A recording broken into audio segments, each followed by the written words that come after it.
नमस्कार साथियों, आप सभी का स्वागत है प्रोग्रेशन एकेडमी के यूट्यूब चैनल पर। तो साथियों, जैसा कि आप सभी को विदित है कि आपका एग्जाम बहुत ही निकट है। फर्स्ट ग्रेड व्याख्याता भर्ती परीक्षा 2025 है, आपकी बहुत ही निकट है। अभी बहुत ज्यादा समय इसके अंतर्गत बाकी नहीं रहा है, तो मुझे उम्मीद है कि आपकी तैयारी बहुत ज्यादा बेहतर और व्यवस्थित होगी और आपने तैयारी में कोई भी कसर नहीं छोड़ी होगी। लेकिन अपनी तैयारी को बार बार धार देना, बार बार रिवीजन देना, क्योंकि अंत समय पे विद्यार्थियों का क्या सीन होता है कि गुरुजी कैसे रिवीजन करें, गुरुजी इतना सारा सिलेबस हम 3 दिन में पढ़ थोड़ी लेंगे, हमने रिवीजन तो कर लिया है। तो ऐसे समय पे देखो कुछ ही बिंदु होते हैं कि जैसे हमने आज तक 5 एग्जाम पेपर किए हैं, 5 पेपर किए हैं, 5 पेपर में आपके कितने क्वेश्चन बनते हैं? 25 क्वेश्चन बनते हैं।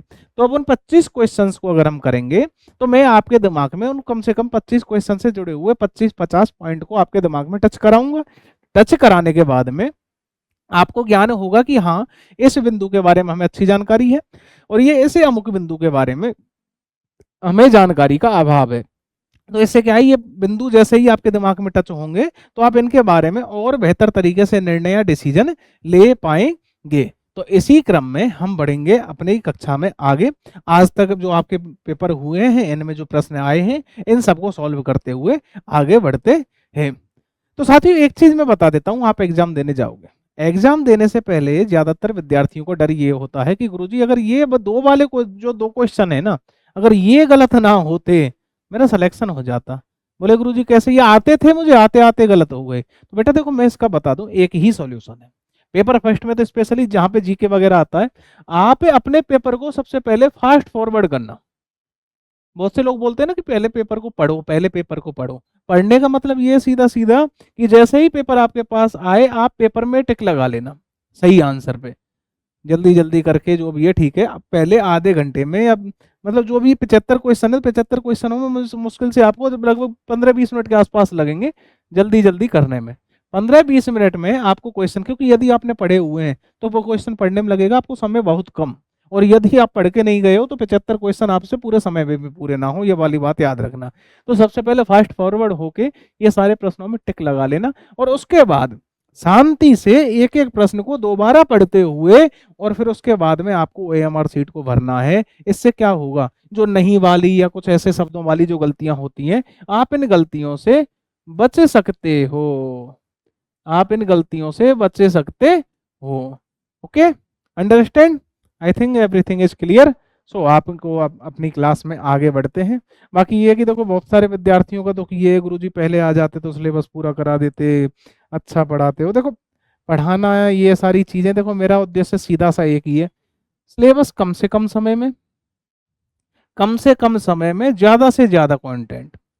ज्यादा से ज्यादा मतलब बचना नहीं चाहिए कुछ भी। मैं ये नहीं बोलता कि शॉर्ट कराओ, बिल्कुल भी शॉर्ट मत कराओ, फुल कराओ, पर लेकिन कम से कम समय में कराओ, जिससे कि दोबारा बचे हुए समय में हम रिवीजन करा दें और चीजें आपको याद हो जाएं। मेरा उद्देश्य कभी ये नहीं होता कि बाहर जाके आप रटो घर पे जाके ना, क्लास से ही फ्री होके जाओ मेरे, तो सीधी सी बात है। ठीक है, तो चलिए अपने सवाल शुरू करते हैं। तो जिनकी तैयारी बेहतर है उनको अग्रिम बधाइयां, और जिनकी तैयारी बेहतर नहीं है आगे पढ़ लेना। पर पढ़ना तो देखो आज नहीं तो कल एक दिन पढ़ेगा, और अगर नहीं पढ़ोगे तो फिर कुछ और करना पड़ेगा, वो देख लो क्या है, आपकी नियति आप ही तय करोगे। बाकी निष्ठ बाकी सच ये है कि गवर्नमेंट जॉब केवल 1% है, तो वो 1% को ही मिलेंगी, और 1% वही होंगे जो उस समय पर टॉप कर रहे होंगे। तो आपको 1% के अंतर्गत आना है, तो कुछ तो आपको बेहतर और एक्स्ट्रा एफर्ट्स लगाने होंगे, अपनी पढ़ाई को समय देना होगा, अदरवाइज भूल जाइए। और मैं तो ये बोलता हूँ, जिस बंदे का सिलेबस पूरा नहीं हुआ है, जिसने सिलेबस को पूरे ढंग से नहीं पढ़ा है, वो तो अपने कम से कम सिलेक्शन की आस देखे ही ना, तो बढ़िया है। ओके, आ जाओ भाई। अरे राजस्थान आरटी एक्ट नहीं पढ़ाना भाई, रजत गुरु जी बुरा मान जाएंगे। राजस्थान आरटी एक्ट हम बिल्कुल भी नहीं पढ़ाएंगे। राजस्थान आरटी एक्ट कब आया? 1 अप्रैल 2010, 2009 के नाम से जाना जाता है। इसके अलावा 7 अध्याय, 38 धाराएं एवं 1 अनुसूची, और वर्तमान में कितने अध्याय हैं? सॉरी, वर्तमान में कितनी धाराएं हैं? 39। कब जोड़ी गई? 2012 में।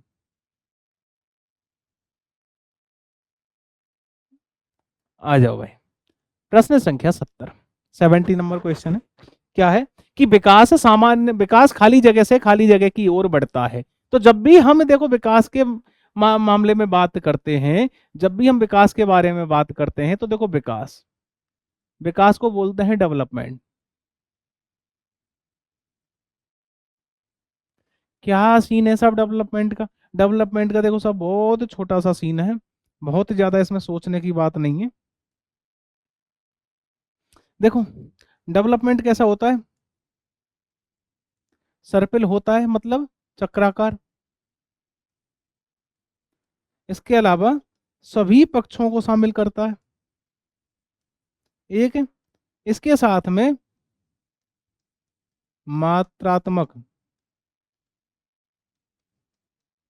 परिणात्मक, संख्यात्मक, ये तो होता ही है, इसके साथ में गुणात्मक भी होता है। लेकिन जो आपकी जो वृद्धि होती है कभी भी गुणात्मक नहीं होती। और यदि क्रियाओं की बात करें या नियम की बात करें तो ये क्या होता है, सामान्य से विशिष्ट। सामान्य से विशिष्ट। क्या सीन है साहब सामान्य से विशिष्ट का? कि बालक सबसे पहले सामान्य क्रियाएं करना सीखता है, उसके बाद विशिष्ट क्रियाएं करना सीखता है। सामान्य क्रियाओं से तात्पर्य कि बालक पहले वर्ड बनाना, छोटे छोटे शब्द बोलना, फिर उसके बाद क्लिष्ट शब्द बोलना और उनका और बेहतर तरीके से शब्दों का उपयोग करना, ये सारी चीजें अपने समय के साथ में सीखता है। ये होता है आपका सामान्य से विशिष्ट का नियम। और इसी नियम को क्या बोला जाता है, सामान्य से विशिष्ट का नियम। तो ये हो गया साहब विकास कैसा होता है, सामान्य से विशिष्ट की ओर होता है। इसके अलावा विकास में और कौन से नियम है? विकास में साहब आपका निरंतरता का नियम कौन सा है विकास के अंतर्गत, एक मिनट रुको।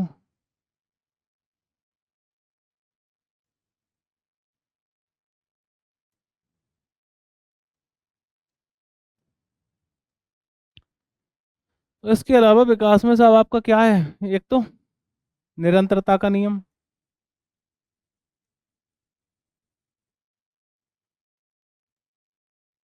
और यदि दिशाओं की बात की जाए, दिशाओं की बात हम करें, तो दिशाओं के खेल में क्या आता है? दिशाओं के खेल में आता है, एक तो आपका आता है सेफेलोकोडल,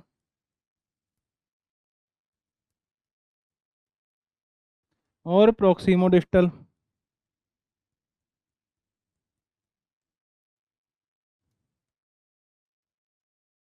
इसके अलावा एक आपने पढ़ ही लिया, सामान्य से विशिष्ट।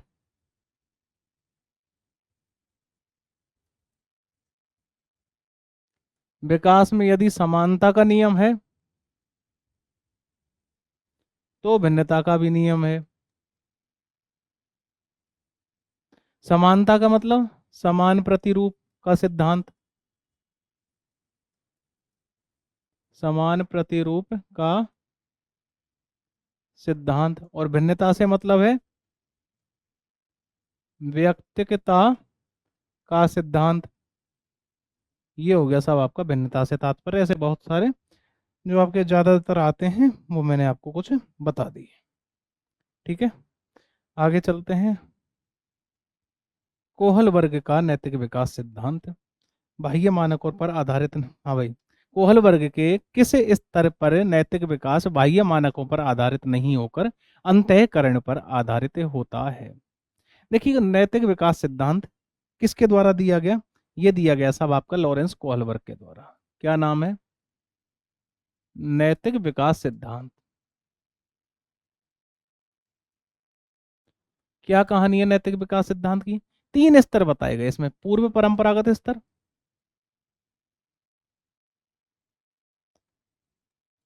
पूर्व परंपरागत स्तर। नंबर 2 पर क्या है? परंपरागत स्तर, परंपरागत स्तर। और नंबर 3 पर क्या है? पश्च परंपरागत स्तर।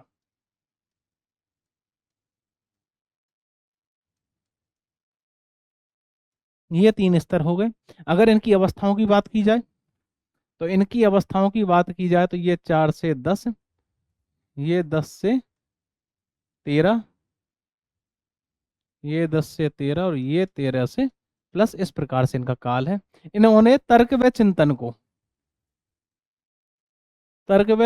को नैतिकता का आधार बनाया और इन्होंने बताया कि सब जो पहली अवस्था में जो तर्क व चिंतन होता है वह किसी बाहरी घटना पर आधारित होता है, और दूसरी अवस्था में सामाजिकता पर होता है,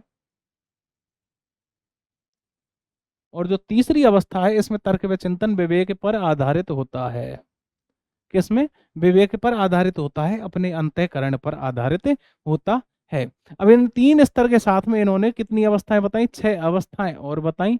सबसे पहले क्या है? आज्ञा एवं दंड, उसके बाद सॉरी आज्ञा एवं दंड, और दूसरी अहंकार की अवस्था। इसके बाद में नीचे आ जाओ, नीचे जैसे ही आएंगे अच्छा लड़का व अच्छी लड़की की अवस्था। इससे नीचे जब हम बात करेंगे तो क्या है? सामाजिक व्यवस्था के प्रति सम्मान की व्यवस्था। इससे नीचे बात करेंगे तो सामाजिक व्यवस्था के प्रति समझौतों की अवस्था, और इससे नीचे यदि हम बात करें तो विवेक की अवस्था। इस प्रकार से इनके द्वारा कितनी अवस्थाएं बताई गई? 6 अवस्थाएं बताई गई। लिख दो एक बार 6 अवस्थाओं को। आज्ञा एवं दंड नंबर 2 पर, अहंकार की अवस्था नंबर 3 पर, अच्छा लड़का व अच्छी लड़की,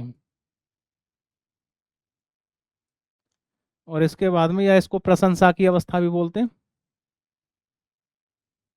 इसके बाद में सामाजिक व्यवस्था के प्रति सम्मान की अवस्था,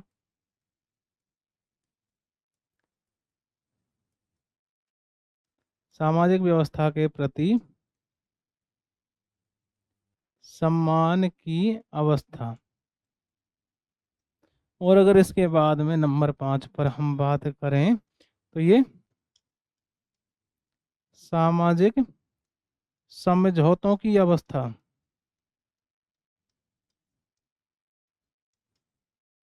और यदि अंत में बात करें विवेक की अवस्था।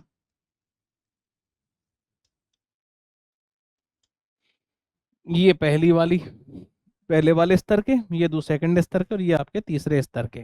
कालक्रम क्या होता है इसका? 4 से 10। ये हो गया आपका 10 से 13, और ये 13+।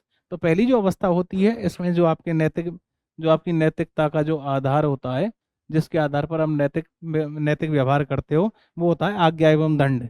कि या तो आपको दंड मिलेगा या आज्ञा पालन करना हो, उसके आधार पर ही आप नैतिकता का पालन करते हो 4 से 10 में। और दूसरा अहंकार के आधार पर। कुल मिलाकर बात यह है कि जो भी व्यवस्था होती है आपसी लेन देन पर आधारित होती है। यदि आपको किसी से कुछ मिल रहा है तो आप उसके साथ में नैतिक व्यवहार करोगे। यदि आपके अंकल आपको टॉफी दे रहे हैं तो आप उनके साथ नैतिक व्यवहार करोगे, वरना कौन अंकल और कैसे अंकल, ये वो अवस्था है। तो इसमें कोई भी जो बाहरी घटना होती है यह आपकी नैतिकता का आधार होती है। इसको क्या बोलेंगे? पूर्व परंपरागत स्तर। ठीक है। अब जैसे ही हम दूसरी अवस्था में आते हैं, दूसरी अवस्था में क्या होता है कि लोगों को समाज में इज्जत पाने की चाह रखने लगते हैं। तो समाज में इज्जत पाने की चाह का मतलब, जो समाज बोलेगा हम केवल वही काम करेंगे, वैसे ही प्रकार से ये लोग काम करने लगते हैं। तो समाज की इच्छाओं को पूरा करने लगते हैं। तो सब अच्छा अच्छा लड़का या अच्छी लड़की या प्रशंसा पाने की चाह में ये सामाजिक व्यवस्था के प्रति या सामाजिक व्यवस्था के तहत काम करते हैं। तो सामाजिक व्यवस्था के प्रति सम्मान की अवस्था या तर्क व चिंतन का जो आधार होता है वो कैसा हो जाता है? वो हो जाता है आपका इस अवस्था में सामाजिक। लेकिन इतने दिन से सब समाज के नाम पे इसकी सब बहुत सारी इच्छाओं को दबाया जा रहा था, बेटा तू ये नहीं कर सकता। समाज ने कर दिया इसको ओवर हाइप। ऐसा करने के बाद में ओवर हाइप जैसे ये हो गया तो मामला पहुंचा नीचे। नीचे इसको पता चला कि समाज के नियम इतने ज्यादा मजबूत नहीं है, अपन इनको बदल सकते हैं। अब दुख नहीं पाया जाएगा। इन बूढ़े बड़ों ने मजदूरी करा करा के, तो छोटे बच्चे के नाम में कोई भी जा बेटा पानी लिया, ये लिया, मतलब इन्होंने कर दी साहब देखो हालत खराब। अब इसके बाद में उसको पता चल जाता है कि इन नियमों में परिवर्तन किया जा सकता है, ये बड़ा हो चुका है। तो अब ये करेगा साहब सामाजिक व्यवस्था के प्रति समझौतों की अवस्था इसके बाद आ जाती है। ये कुल मिलाकर आपकी ऐसे प्रकार से अवस्थाएं हैं। बाकी आ जाओ, क्या बोल रहा है लॉरेंस कॉल्वर के किस सिद्धांत के स्तर? नैतिक विकास बाह्य मानकों पर आधारित ना होकर अंतःकरण पर। बाह्य मानक किसके अंतर्गत होते हैं? बाह्य मानक होते हैं सब आपके ये पहली अवस्था में, और सामाजिक मानक दूसरे स्तर पर। और जो आपके अंतःकरण मतलब विवेक है, आप अपने विवेक से काम ले रहे हो, ये विवेक कौन से स्तर पर होता है? पश्चिम रूढ़िगत स्तर के अंतर्गत हो जाएगा। ठीक है, अगले प्रश्न पर आ जाइए। हाँ भाई, किशोरों में के शारीरिक विकास के संदर्भ में निम्नलिखित में से कौन सा कथन आ सकते हैं? द्वितीयक लैंगिक लक्षणों विशेषताओं का विकास, बिल्कुल सही बात है सब। शारीरिक क्रियाओं और योग्यताओं में वृद्धि, बिल्कुल सही बात है। मांसपेशी ताकत में वृद्धि, बिल्कुल सही बात है। शरीर के अनुपात में कोई परिवर्तन ना होना, शारीरिक विकास पूछ रहे हो और शरीर के अनुपात में कोई परिवर्तन ना होने, तो तुम लोगों से ज्यादा पापी इंसान है कौन है भाई? इसके बाद में ये वाला क्वेश्चन, निम्नलिखित में से कौन सा कारक बालक के अधिगम को प्रोत्साहित नहीं करता है? शिक्षण विधियां, बिल्कुल साहब। यदि अच्छी शिक्षण विधियों का प्रयोग एक टीचर करे तो एक बच्चे को बहुत बेहतर तरीके से पढ़ा सकता है। शिक्षण विधियों का उपयोग ये मान लो कि एक अच्छे टीचर से पढ़ना और गंदे टीचर टीचर से पढ़ना। यदि कोई अच्छा टीचर पढ़ा रहा है तो उसको पढ़ाना बहुत अच्छे से आता है, मतलब उसका मेथड है जो बहुत अच्छा है, अच्छे मेथड्स का उपयोग कर पा रहा है। और यदि कोई टीचर है जो कि आपको के समझ में ही नहीं आ रहा, मतलब वो बहुत अच्छे मेथड्स का उपयोग नहीं कर रहा। इसके बाद अधिगम विषय सामग्री का संगठन। आप एक बात समझिए कि मुझे चलो एक्सप्लेन करना आता है, पढ़ाना आता है, और यदि मुझे यही नहीं पता कि मुझे इस क्लास में 2 घंटे पढ़ाना क्या है, मेरे पास अधिगम सामग्री नहीं है, या मेरा मामला पहले से फिट नहीं है कि साहब मुझे जैसे पता है अभी मुझे 25 क्वेश्चन कराने हैं, ये 25 क्वेश्चन के साथ में आपको बढ़िया तरीके से एक्सप्लेन करना है, अगर मुझे यही सारी चीजें नहीं पता है तो फिर मैं क्या ही पढ़ाऊंगा? मुझे चलो आता है पढ़ाना, क्या पढ़ाना है यही नहीं पता। तो सारी चीजें बोलते हैं ना कि व्यक्तित्व के अंतर्गत सभी चीजें अच्छे तरीके से समाहित होनी चाहिए, तो ये बस वैसे ही है, ठीक है ना। विषय सामग्री की अर्थपूर्णता, बिल्कुल साहब, विषय सामग्री अर्थपूर्ण होनी चाहिए। आज मैं आपको मनोविज्ञान पढ़ा रहा हूँ क्योंकि आपका फर्स्ट ग्रेड का पेपर है, आप पढ़ रहे हो, लेकिन मुझे आप एक बात बताओ, हंसी खुशी अच्छे से मुझे बताओ मेरे प्यारे विद्यार्थियों, क्या 2 दिन बाद आप इसको पढ़ोगे एग्जाम के बाद? बोले गुरुजी बिल्कुल ना पढ़े, पेपर लग जाएगा इसके बाद। तो विषय सामग्री अर्थपूर्ण होनी चाहिए, कोई ना कोई मतलब की तो होनी चाहिए। कभी कभार तो हम कुछ ऐसे सब्जेक्ट ह्यूमैनिटीज वगैरह, बेटा इसको पढ़ लो, बोले क्यों? प्रकृति की रक्षा। विद्यार्थी को बेचारे को ये नहीं पता गुरुजी प्रकृति की रक्षा करनी ही क्यों है। खैर, है ना। शारीरिक व मानसिक थकान, शारीरिक व मानसिक थकान बिल्कुल भी प्रोत्साहित करने वाला कारक नहीं है। ये तो सब पढ़ाई के समय पे बिल्कुल किताब को रख के और सो जाओ, ये तो नकारात्मक कारक हो रहा है। पॉजिटिव कारक बिल्कुल भी ये शारीरिक व मानसिक थकान नहीं हो सकता है। And your next question is, Jean पियाजे ने बालक एवं उसके वातावरण के मध्य चलने वाली परस्पर क्रिया द्वारा निर्मित समतुल्यन को कहा है। क्या बोल रहा है कि जीन प्याजे द्वारा वातावरण एवं उसके मध्य चलने वाली, देखो बालक में वातावरण क्या सीन है। एक आपके जीन प्याजे हुए, क्या नाम है इनका? जीन प्याजे, महोदय स्विट्जरलैंड से हैं। इन्होंने 2 चीजें दी, एक तो विकासात्मक मनोविज्ञान के जनक माने जाते हैं ये, क्या? विकासात्मक, विकासात्मक मनोविज्ञान के ये जनक माने जाते हैं, नंबर 1। नंबर 2 पर संज्ञानात्मक विकास सिद्धांत इन्होंने दिया। विकासात्मक के अंतर्गत बोला कि भैया गर्भ से लेकर और जीवन पर्यंत होने वाले विकास कार्य का जो अध्ययन किया जाता है विकासात्मक मनोविज्ञान के अंतर्गत किया जाता है। वहीं पे जो व्यक्ति का जो संज्ञान शुरू होता है वह गर्भ से शुरू नहीं होता, बल्कि वातावरण के संपर्क में आने पर शुरू होता है। मतलब जन्म से, जैसे ही जन्म से बच्चा शुरू जन्म लेता है, जन्म से जीवन, जैसे ही जन्म से बच्चा जन्म लेता है, जन्म लेने के बाद में जीवन पर्यंत जो बच्चे का खेल चलता है वो क्या है? आपका संज्ञान का विकास। संज्ञान के विकास के अंतर्गत मैं आपको बहुत अच्छा उदाहरण हमेशा देता हूँ कि साहब मुझे एक बात बताओ, एक लड़का था, पहले ससुराल गया, पहली बार बड़ी सेवा हुई, लड़का खुश हो गया कि साहब इतनी सेवा तो अपने घर में नहीं होती जितनी यहाँ पे हो रही है, मतलब मामला आनंद वाला है। छोरे ने साहब क्या किया, हर दूसरे दिन ससुराल पहुंच गया। पहले विदा जो 5100 मिल रही थी वो 1100 पे आ गई, 500 पे आ गई। लड़कों को धीरे धीरे महसूस हुआ उस जबकि पहला उसका संज्ञान क्या था कि हर दूसरे दिन जाना चाहिए, अब उसको लगा कि हर दूसरे दिन नहीं, चलो महीने में जाएंगे। उसने अपने संज्ञान में परिवर्तन किया। इसके बाद में फिर साहब कुछ दिन बाद, चलो ठीक है, फिर भी ससुराल वाले परेशान, फिर संज्ञान परिवर्तन हुआ, महीने में नहीं 6 महीने में चला करेंगे। ऐसे करते करते और वो साहब पहुंच गया लास्ट में, साहब उसका संज्ञान में ये परिवर्तन हो गया कि जब तक बुलाए नहीं तब तक जाए नहीं, उसके बावजूद भी जब तक 3 बार ना बुलाए तब तक ना जाए। ऐसे करके हर बार प्रति बार उसके संज्ञान में परिवर्तन हुआ। तो ये है कि वातावरण के साथ में आप जैसे ही कनेक्शन करते हो, सामंजस्य स्थापित करते हो, तो बार बार आपके जो आपका जो संज्ञान है उसमें परिवर्तन होता है, ये जीन पियाजे संज्ञान की बात करते हैं। संज्ञानात्मक विकास सिद्धांत 4 अवस्थाएं बताई इन्होंने, पूर्व सक्रियात्मक अवस्था, सॉरी वो संवेदी पेशीय अवस्था, पूर्व सक्रियात्मक अवस्था, मूर्त सक्रियात्मक अवस्था और उसके बाद औपचारिक सक्रियात्मक अवस्था। इंग्लिश मीडियम से कुछ लोग हों तो sensory motor stage, pre operational stage, concrete operational stage and formal operational stage. 4 अवस्थाएं बताई, 0 से 2, 2 से 7, 7 से 12 और 12 से 18। ठीक है, तो ये जीन पियाजे का सीन है। मतलब आप इस संज्ञान का मतलब समझ गए होंगे कि वातावरण के साथ में जैसे ही बच्चा जन्म लेता है उसके बाद में वातावरण के साथ अंतःक्रिया करता है। जैसे शुरुआत में बच्चे को लगता था कि डोरेमोन सच है, डोरेमोन को बिल्कुल सच मानता था, धीरे धीरे पता चला कि डोरेमोन केवल टीवी तक ही सीमित है। तो पहले संज्ञान क्या था कि डोरेमोन वास्तव में इस दुनिया में एग्जिस्ट करता है, अपने जैसी कोई चीज है।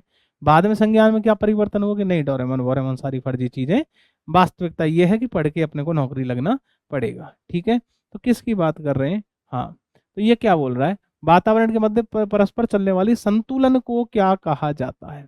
संतुलन, देखो एक शब्द दिया इन्होंने अनुकूलन, एक शब्द दिया था इन्होंने अनुकूलन। अनुकूलन कितने प्रकार से करता है कोई भी व्यक्ति? एक शब्द दिया गया था इनके द्वारा, अनुकूलन।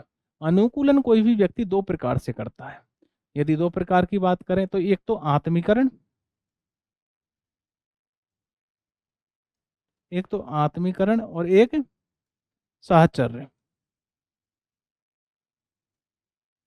क्या होता है सब, देखो आत्मीकरण और साहचर्य में, देखो सबसे पहले बच्चे को कुछ भी नहीं आता था, उसने टीवी में सब डोरेमोन देखा, अब सब उसको संतुलन करना था कि क्या चीज है।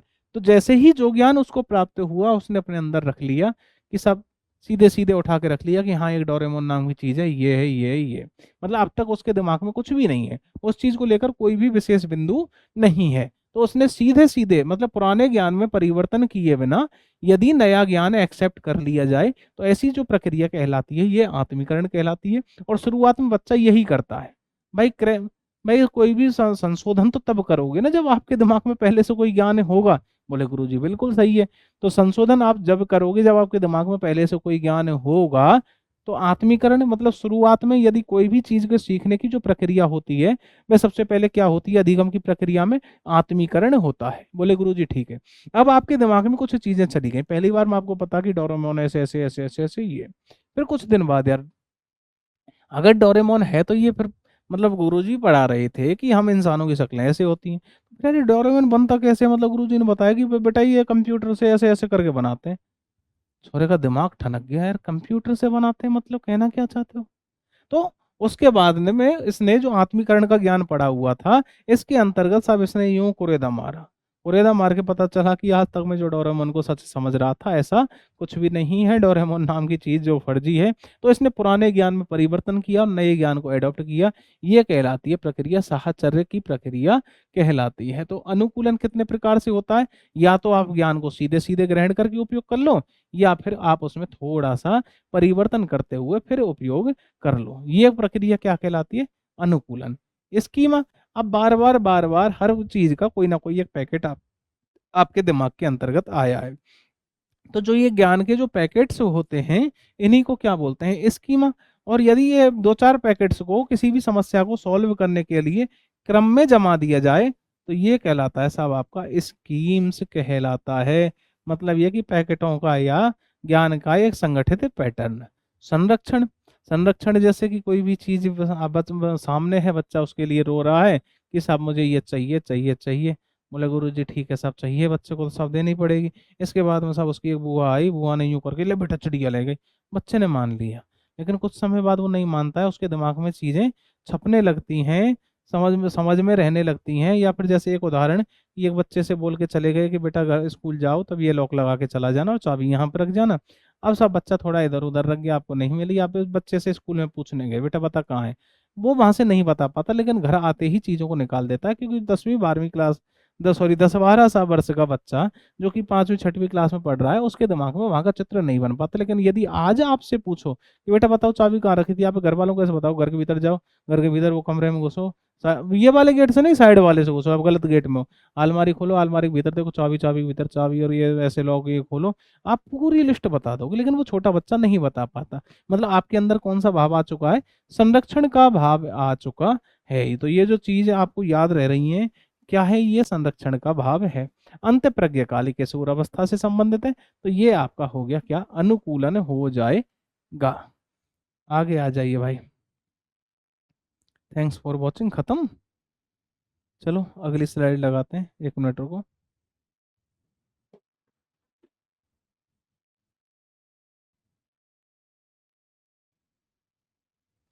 आ जाओ भाई। Second paper. आवाज वगैरह सही है? सही है, आवाज वगैरह सारी चीजें सही हैं, बस ये सही नहीं है यार। चलो ठीक है, करेंगे एडजस्ट। ओके, चलिए आइए। तो ऐसा है, प्रश्न आपका सबसे पहला आया आरटी एक्ट। चलो करा देते हैं, देखी जाएगी। प्रतीक सर बोलेंगे जो बोल देंगे कि साहब हमारे वाले ना कराओ यार राहुल जी, हमारे वाले पार्ट में डाका ना डालो, कराते हैं। आरटीई एक्ट 2009 के तहत उच्च प्राथमिक कक्षाओं के लिए एक शैक्षणिक वर्ष में न्यूनतम घंटे क्या हैं?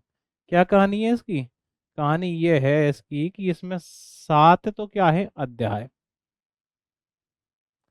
7 तो अध्याय, और इसके अलावा 38 या 39 वर्तमान में क्या है? धाराएं।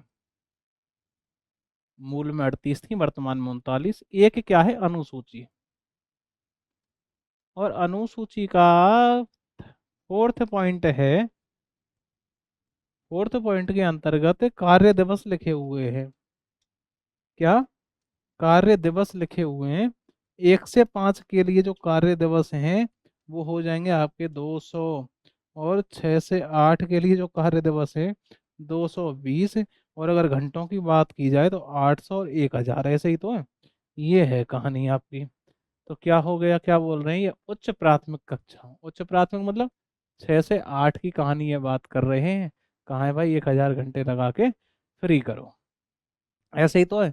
इसके अलावा इसमें एक और अपडेट आया है वर्तमान में, अगर वो याद रखें आप, कि यदि विशेष शिक्षा की बात करें, यदि किसी विद्यालय में, कोई भी सामान्य विद्यालय है, उसमें 1 से 5 तक यदि 10 विद्यार्थी, और यदि 6 से 8 तक, 6 से 8 तक, अरे यार, 1 से 5 तक 10 विद्यार्थियों पर, और 6 से 8 आठ तक प्रति 15 विद्यार्थियों पर एक विशेष शिक्षक की नियुक्ति होगी साहब। क्या? एक विशेष शिक्षक की नियुक्ति रहेगी, कितने? 10 और 15 विद्यार्थियों पर। ये अपडेट कब हुआ था आपका? ये अपडेट हुआ है सब आपका 2022 के अंतर्गत। कब? आरटीई एक्ट में। कब?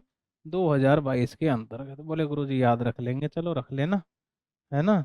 और रजत सर को बिल्कुल मत बोलना कि मैंने उनका एक सवाल बताया है, ठीक है। आप में से कुछ तो होंगे ऐसे जो बताएंगे गुरुजी हम बताएंगे, आप लेट आए थे, वरना पूरा सिलेबस करा देते। ऐसे थोड़ा ही होता है। ये क्या है? समग्र शिक्षा योजना SDG 4 कितने लक्ष्य थे 2015 में? SDG 17 sustainable gold and development, UN के द्वारा प्रस्तावित किए गए अपने सदस्य देशों के लिए। और बोला गया कि ये जो 17 गोल हैं इनको हमें अचीव करना है, किसके द्वारा? यूएन के द्वारा। जिनमें से SDG 4 था शिक्षा को लेकर की एक गुणवत्तापूर्ण और सभी को ये गुणवत्तापूर्ण और अच्छी शिक्षा सभी को प्राप्त होनी चाहिए। ये किसके अंदर लिखा हुआ था? ये लिखा हुआ था साहब आपके SDG 4 के अंतर्गत। बोले गुरुजी अब इसको पाना तो हमें था, पाना था तो क्या करते? फिर इसके बाद में पता चला कि साहब ये गुणवत्तापूर्ण शिक्षा कैसे पाएंगे? इससे पहले तो हमारे हाल वैसे ही ये चल रहे कि हम लोग किताबों को पढ़ सुना होगा कोई टीचर से, गवर्नमेंट टीचर से, हमारे समय पर किताबें ऐसी हुआ करती थी, वर्तमान में किताबें ऐसी कर दी हैं। अरे कर नहीं दी, लालच बोलते हैं इसको। जैसे तुम लोगों को जब गेहूं मिलते हैं ना, बीपीएल वालों को, तो क्या करते हैं? अच्छा छोटा बच्चा और पैदा हो गया, इसका भी नाम लिखा दो, 5 किलो गेहूं ज्यादा मिलेगा। बस वही सरकार का हाल है। यूएन से सुना होगा तुम लोगों ने, पैसा मिलता है पैसा। बोले गुरुजी मिलता है साक्षरता वाला, सुना तो है कुछ। तो यूएन भी उतना ही पैसा देता है जितनी आपकी साक्षरता होती है, जितने प्रतिशत लोग आपके पास होते हैं। तो किताबों को सस्ता कर दो, कुछ भी करो, बस इनको साक्षर करो जिससे कि पैसा आता रहे।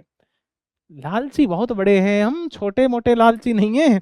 हल्की चीज में ना लेना, हम भारतीय हैं, जुगाड़ करने में बहुत आगे। इससे भी आगे, इससे भी जब पार ना पड़ी, तो ये SOS और NOS का ये ऑप्शन क्यों आया?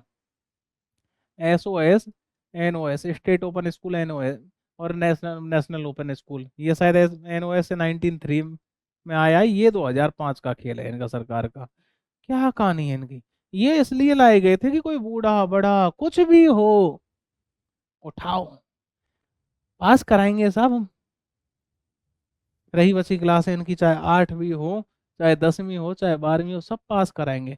10वीं 12वीं में तो इन्होंने ये हाल कर रखा है, सब्जेक्ट के ऑप्शन दे रखे हैं 10वीं में 17, 12वीं में दे रखे हैं 21, बोले कोई भी 5 उठा ले। इसके अलावा यदि तू कोई दूसरे बोर्ड से फेल होके आया है तो अपनी कोई भी 2 सब्जेक्ट और कम कर ले, केवल 3 के पेपर दे ले। बोले गुरुजी ठीक है।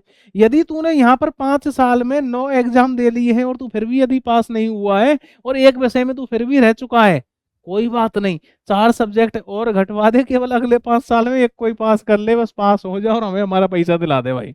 ये हाल है सरकार के। बोले गुरुजी मैं नहीं मानता, इतना बड़ा झूठ बेटा यही है। ये हाल है सब। मैनेजमेंट पढ़ेंगे।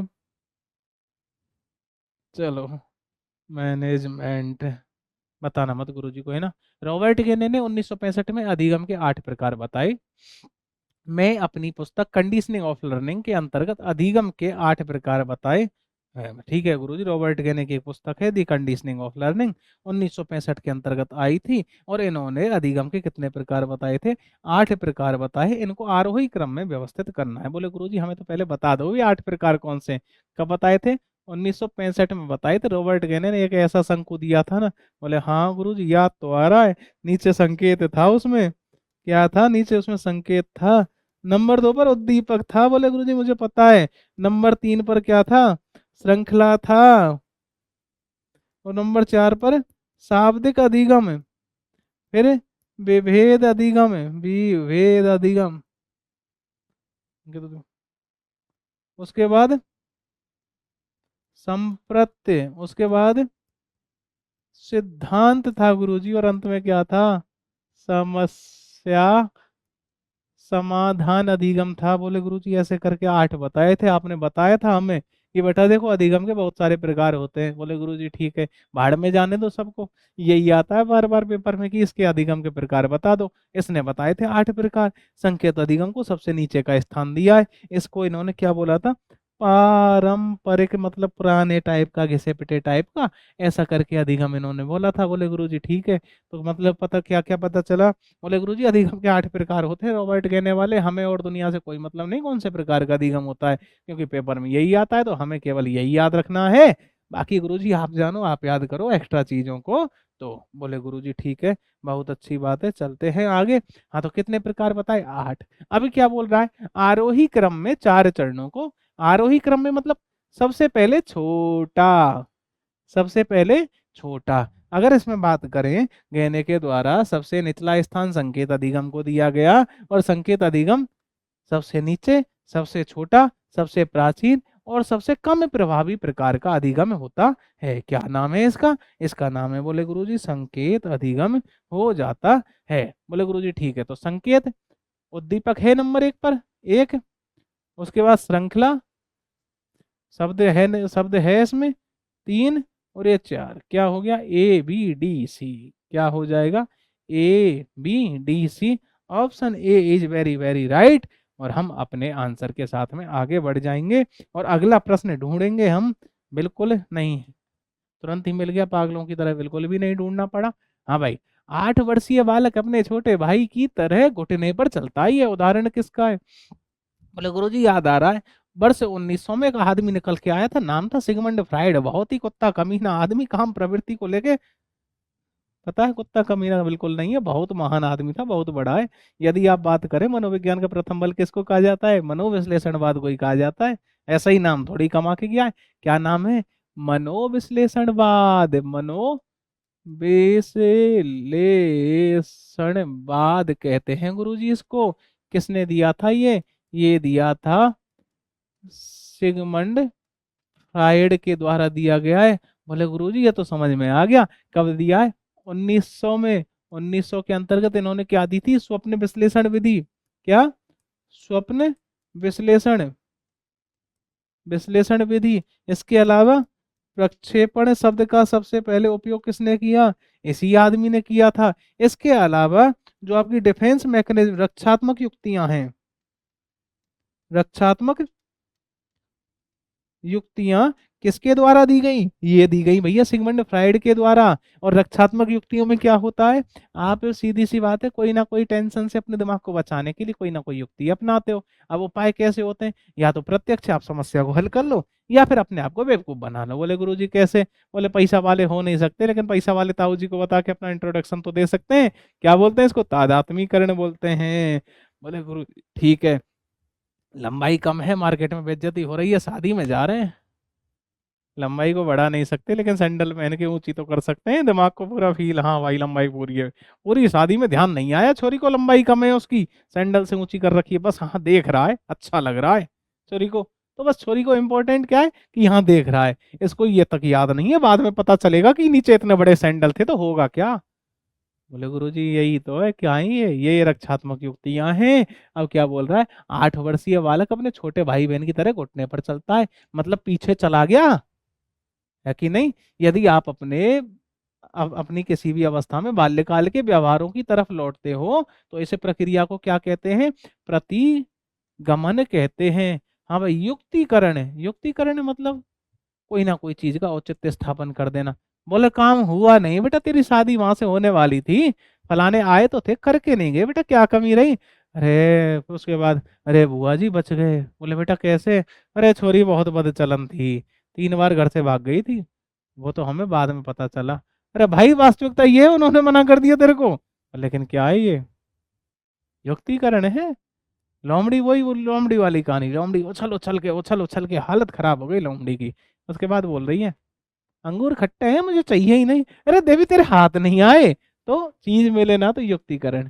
दमन, कोई बात हो, टेंशन दे रही है तो बलपूर्वक अचेतन मन में भेज देना, दमन कहलाता है। क्षतिपूर्ति, वही छोरी वाला उदाहरण, लंबाई कम है, सैंडल ऊंचे पहन लो।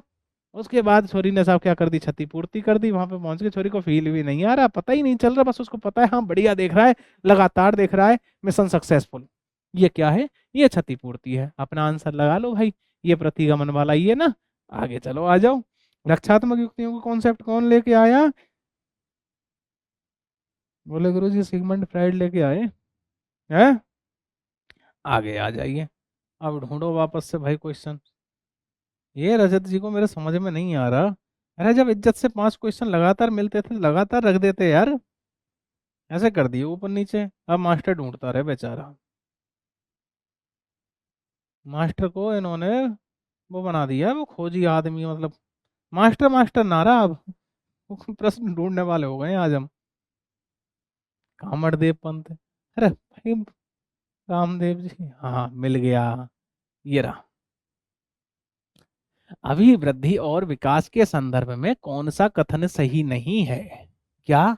Growth and development, GROWTH and development, DVE, ऐसे ही है, कर लो भाई। इसमें केवल क्या होता है? मात्रात्मक। इसमें इसके साथ में गुणात्मक भी होता है, ये तो होता ही है, प्लस गुणात्मक भी होता है। सीमित क्षेत्र है इसका, व्यापक संकुचित भी आता है। हाँ वही की बात करते हैं, हाँ भाई। अभिवृद्धि का प्रयोग संकुचित अर्थ में होता है, बिल्कुल सही बात है। जबकि विकास शब्द का प्रयोग व्यापक अर्थ में। बोले गुरुजी बिल्कुल सही बात है, ऐसे ही होता है। इसके बाद में अभिवृद्धि एक निश्चित दिशा में होती है। बोले गुरुजी ठीक है, जबकि विकास एक निश्चित दिशा में नहीं होता है। अरे निश्चित दिशा में क्यों नहीं होता है? बस ये कि विकास रेखीय होता है, और ये कैसा होता है? चक्राकार होता है। पर चक्राकार का मतलब ये थोड़ी दिशा नहीं है बेटा, जा तो रहा है। विकास का कोई ना कोई तो उद्देश्य है, चाहे भले किशोर अवस्था के परिवर्तन लेने हो, फलाना लेना हो, ढिकाना लेना हो, भाई उद्देश्य तो देखो है। मतलब झूठ बोलो तो तरीके से बोलो, इतना बड़ा झूठ ना बोलो कि काने पक जाए, ठीक है ना? तो आंसर बी गलत है, इसमें जो लाइन लिखी हुई है। अभिवृद्धि के परिवर्तन विवृद्धि सूचक होते हैं। हाँ ये चीज मैं आपको बता दूं, बहुत बढ़िया तरीके से समझ लो कि जो आपकी जो अभिवृद्धि होती है ना, ये एक निश्चित समय तक चलती है, कि निश्चित समय के बाद रुक जाती है। अब जैसे आपकी लंबाई बढ़ रही है, तो लंबाई बढ़ रही है तभी तक ही अभिवृद्धि है, उसके बाद अभिवृद्धि सीधा बोल देती है ना हम आपके सगे ना आप हमारे सगे, बोलो राधे राधे। मतलब एक निश्चित समय तक होती है अभिवृद्धि। मामला पॉजिटिव ही होता है अभिवृद्धि का, नेगेटिव वाला तो होता ही नहीं है। मतलब ये कि जो आपके रचनात्मक परिवर्तन होते हैं वह आपको किशोर अवस्था की तरफ ले जाते हैं, जबकि जो नकारात्मक परिवर्तन या विनाशात्मक परिवर्तन होते हैं वह आपको वृद्धा अवस्था की ओर ले जाते हैं। बोले गुरुजी बिल्कुल सही बात है, समझ में आ गया कि अभिवृद्धि में जो होता है केवल और केवल विवृद्धि सूचक होता है। जब तक बढ़ रही है तब तक वृद्धि है, जिस दिन रुक गई बोले गुरुजी विनाश वाला हमला शुरू हो गया है या स्थिर हो गया है, बोले विकास में डाल दो, विकास झेलता रहेगा। वृद्धि में क्या होता है, केवल शारीरिक परिवर्तन जो ऊपर से दिख रहे हैं, वजन, लंबाई, चौड़ाई, ये होता है अभिवृद्धि में। मतलब अभिवृद्धि को सीधे माप तोल सकते हैं, लंबाई को मीटर से नाप लो जो भी है आपके, वजन को सब वजन का जो भी तराजू होता है उस पर बिठा दो, माप सकते हो। अब बेटा विकास को मापो, बताओ बुद्धि का विकास कितना हुआ। बोले गुरुजी ये तो देखो महसूस ही कर सकते हैं साइड में बिठा के, बेटा बताइए सारी चीजें बात करके, है कि नहीं। तो बोले गुरुजी ठीक है। तो ये क्या हो गया कि जो विकास होता है इसमें वृद्धि प्लस ह्रास दोनों शामिल होते हैं। बोले गुरुजी बिल्कुल सही बात है, समझ में आ गया। क्योंकि विकास के अंतर्गत वृद्धि तो ऐसे ही समाहित होती है, कौन से में, छोटे से में। मतलब वृद्धि विकास का एक पहलू है, बस छोटा सा। ठीक है, वृद्धि वृद्धि को विकास नहीं कह सकते, जबकि सॉरी वृद्धि को हम वृद्धि को विकास कह सकते हैं, जबकि विकास को वृद्धि नहीं कह सकते। क्यों? क्योंकि जो वृद्धि होती है विकास के अंतर्गत छोटा सा बिंदु है। ओके, अभिवृद्धि के परिवर्तन रचनात्मक परिवर्तन कहलाते हैं। बोले गुरुजी बिल्कुल सही बात है, जब तक अभिवृद्धि केवल तब तक की रिश्तेदार है जब तक मामला प्लस प्लस प्लस चल रहा है। बोले गुरुजी जिस दिन नेगेटिव आया, हम आपके हैं कौन, ये अभिवृद्धि का हाल है भाई। हाँ भाई, क्या लिखा है नीचे, रचनात्मक कहलाते हैं, जबकि विकास के परिवर्तन रचनात्मक में विनाशात्मक परिवर्तन कहलाते हैं। बोले गुरुजी ठीक है, फिलहाल आंसर इसमें बी है ना। बोले हाँ बी है। तो फिर चलो आगे चलो, दूसरा सवाल दिखाओ हमें क्या बोल रहा है। अधिगम को प्रभावित करने वाले कारक हैं सीखने की समय अवधि। बिल्कुल गुरुजी बिल्कुल, आप भी तो ध्यान रखते हो कि कम से कम समय में ज्यादा से ज्यादा अच्छे से अच्छा कंटेंट दे दिया जाए, फिर उसके बाद 2 बार और रिवीजन करा दिया जाए। वो वाला काम थोड़े ही है कि बहुत ज्यादा समय लेके एक बार काम किए जाए ना। वो वाला सिलेबस कराने में हम तो भरोसा करते ही भी नहीं रखते। हम जल्दी जल्दी 3 बार सिलेबस करा के रटा के फ्री करो यार, इतने में आपको याद हो जाता, क्यों फालतू की कहानियां करनी है। शैक्षणिक पृष्ठभूमि बिल्कुल प्रभावित करती है, परिपक्वता बिल्कुल प्रभावित करती है सीखने वाले की अभिवृत्ति। अब ABCD वैसे ही ढूंढ लो यार इसमें। ये हो गए साहब अधिगम को प्रभावित करने वाले कारक। बोले गुरुजी यह तो समझ में आ गया, अधिगम को प्रभावित करने वाले कारक।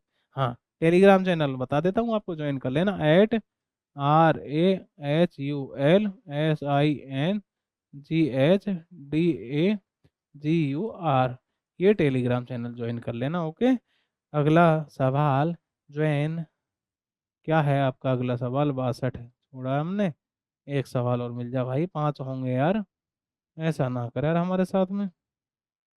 कहाँ गया कहाँ गया,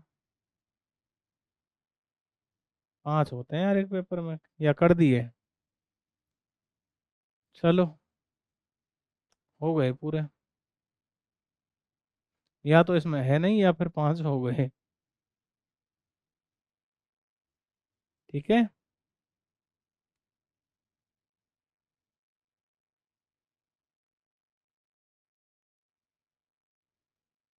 रह गया होगा तो देखो आंसर लगे हुए हैं, ठीक है देख लेना।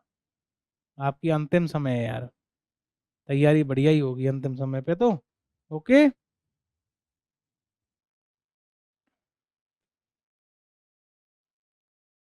हाँ जी, कैसे हो, लग गई 3 नंबर स्लाइड आपकी, क्या किया जाए।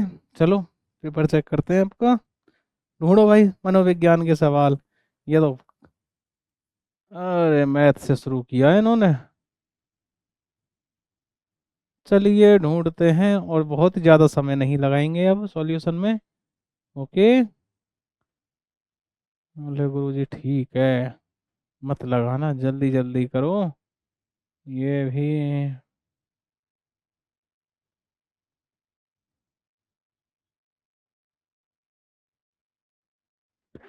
ये क्या आ गया, अरे ये भी RT का सवाल है। ये रजत सर वाले खुल जा रहे हैं सारे का सारे हैं। क्या है भाई, लो कर देते हैं तुम लोगों को फ्री, चलो इसको बता देते हैं। समुचित सरकार और स्थानीय प्राधिकारी के कर्तव्य विद्यालय स्थापित करना, ये लिखा हुआ है आपका, समुचित सरकार क्या कहानी है भाई ये?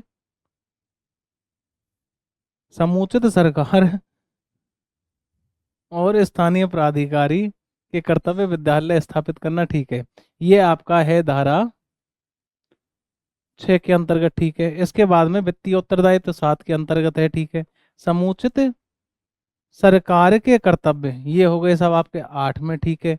स्थानीय प्राधिकारी के कर्तव्य 9 में हो गए, 10 में माता पिता के कर्तव्य हो गए। ओके साहब, ठीक है, मान लेते हैं।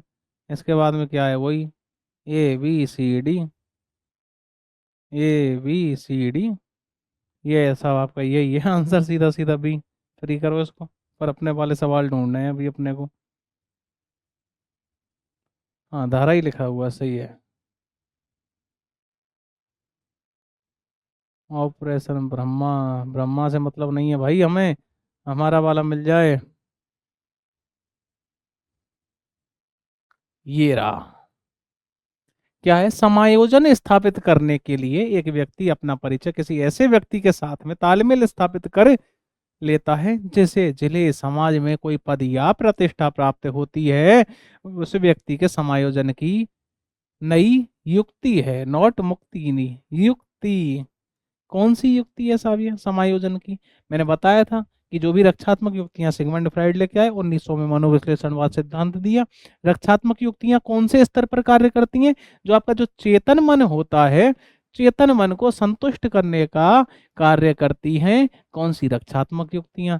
शादी में गए, किसी साधु ने पूछ लिया बताओ साहब कौन हो, दो अपना एड्रेस। अब अपना एड्रेस तो क्या ही दोगे, कौन जानता है आपको अपने शहर में? बोले गुरुजी कोई नहीं जानता, बहुत बेइज्जती वाला काम है। उसके बाद निकाला कोई गांव, कोई ऐसे गांव के पड़ोस में से कोई गांव का फूफा लगता था, आपका नहीं, गांव का फूफा, गांव का फूफा उस शहर में कोई बगल की सिटी में पैसे वाला। बोले गुरुजी ठीक है। बोले आप कौन हो? फलाने हमारे फूफा हैं। ये नहीं बताया आप कौन हो? फलाने वाले हमारे फूफा हैं। मतलब जब आपकी बेइज्जती होने वाली हो तो किसी भारी आदमी के साथ में जोड़ते हुए अपना परिचय देना क्या कहलाता है? तादात्मीकरण कहलाता है। क्या? तादात्मीकरण। बोले गुरुजी ठीक है, ये तो हो गया तादात्मीकरण। नीचे औचित्य स्थापन और लिखाइए और बता दो। औचित्य स्थापन बताता हूँ। क्या हुआ था, आपने क्या किया कि भैया मेहनत मेहनत नहीं की, मजदूरी करते रह गए। एक साहब आपके पड़ोस में बढ़िया पैसे वाले हो गए, उनके छोरे बढ़िया ना जॉब वॉब लग गए, या कोई बढ़िया बिजनेस करते थे। पहले वो भी आपकी तरह ही गरीब थे, मतलब जो आपके पापा और उसके पापा साथ में बैठते थे गरीबों की तरह। पर लेकिन आप कुछ बच्चे रह गए, या अभी छोटे हो, पढ़ रहे हो, लेकिन उसके साथ थोड़े बच्चे थोड़े बड़े हैं, अच्छा वाला पैसा हो गया। आप गरीब, वो पैसे वाला। अब साहब उसके छोरे की शादी है, अब आप बढ़िया तरीके से इंतजार कर रहे हो कि फलाने भैया की शादी है, हम ये करेंगे वो करेंगे। भैया की शादी का इंतजार कर रहे हो कि भैया की शादी में जाएंगे, लड्डू बतासे खाएंगे, ये खाएंगे वो खाएंगे। भाई साहब आपके पापा ने भी हाँ जाना है, वही खान सर वाले मामले में वो एक सर रो रहे थे ना, न्योता नहीं दिया, मेरी बीवी को सीता माँ बोलते थे, मेरे बच्चे जाने के लिए तैयार थे, न्योता नहीं दिया। भूल गए तो भूल गए। उसके बाद में साहब ठीक है, नहीं बुलाया। अब इसके बाद में पड़ोसी की लड़की की शादी हुई, वो साहब आपको बुलाना ही भूल गया। इतने दिन से जो आप रसगुल्ले खाने का इंतजार बैठे थे, वो आपको बुलाना ही भूल गया। भाई साहब गौर बेइज्जती हो गई। इसके बाद में आपके पापा आके धीरे से समझाते, बेटा इनके रसगुल्लों से तो बढ़िया अपनी रूखी सूखी रोटी बढ़िया है। वह जीवन में कभी बढ़िया नहीं हो सकती, पर लेकिन ये क्या है, औचित्य स्थापन है। वही बिल्ली वाला मामला। बिल्ली साहब लप की, अंगूर आ जाए अंगूर आ जाए, अंगूर नहीं आए हाथ। बिल्ली साहब तसल्ली से बैठ गई। उसके बाद कोई और आया, ऐसे बगल से कोई बढ़िया सा घूमता हुआ, बिल्ली यूं बैठी हुई पैर पे पैर रखे, जो हाँ बिल्ली अंगूर क्यों नहीं खा रही? अबे खट्टे हैं, मैं नहीं खाऊं, तू खा ले खाने हो तो। अब बिल्ली आधे घंटे तमाशा देख रही है उसका। तो ये औचित्य स्थापन है कि नहीं? क्षतिपूरक उपाय मैंने बताया है। प्रक्षेपण है, प्रक्षेपण क्या है? आप को आपकी मम्मी ने फेंक के चप्पल मारी, ऊपर से एनर्जी मिली, अब बेटा मम्मी को कुछ बोल के दिखाओ, मम्मी 2 खाल उतार के नीचे रख दे। उसके बाद में फिर आपको आपके छोटे भाई बहन मिले, आपने अपने छोटे भाई बहन को खींच के चप्पल मार दी। ऊपर की एनर्जी को नीचे ट्रांसफर करना, मतलब अपना गुस्सा ऐसी जगह पे जाहिर करना जिससे कि आपको आक्रमण की उम्मीद ना हो। क्या कहलाएगा? प्रक्षेपण। बोले गुरुजी ठीक है। 2 प्रेमी प्रेमिकाओं की लड़ाई हो गई। अब प्रेमिका को पता है यार थोड़े बहुत देर समय बाद मानेगा, यही है अपना छोटा मोटा बाबू सोना, जो भी है इसी से काम चलाना है, बढ़िया खेलेंगे। अब मार देंगे तो फिर दूसरा ढूंढना पड़ेगा। बेचारी ठीक है, लड़ाई हो गई। उसके बाद पता चला बाबू को तो फोड़ नहीं सकती। बोले किसको फोड़ा जाए? फोड़ने के लिए साहब उसने बहुत ही छोटा सा तरीका ढूंढा, बगीचे में फूल लगे थे, फूलों को तोड़ने लगी।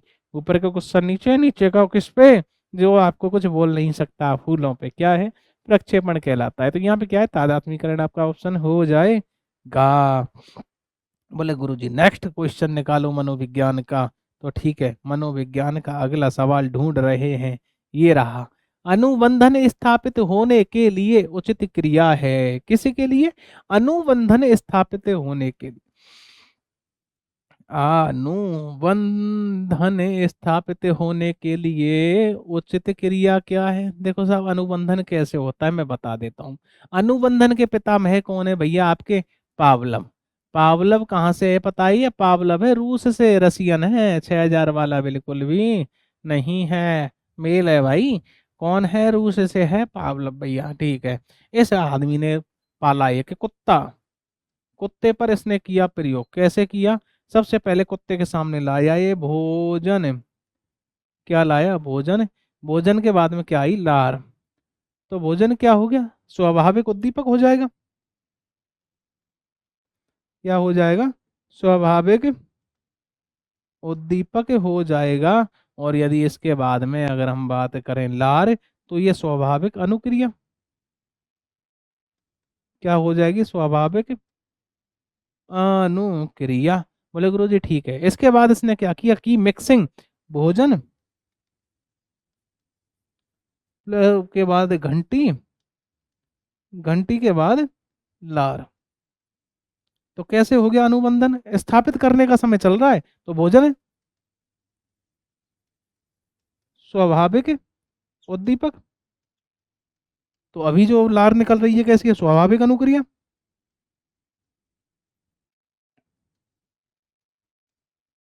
बीच में क्या है ये डाल दिया साहब इसने क्या, सॉरी सॉरी सॉरी, हाँ, भोजन ये हो गया। अब इसके बाद में क्या है, घंटी, घंटी क्या हो गया, अस्वाभाविक उद्दीपक।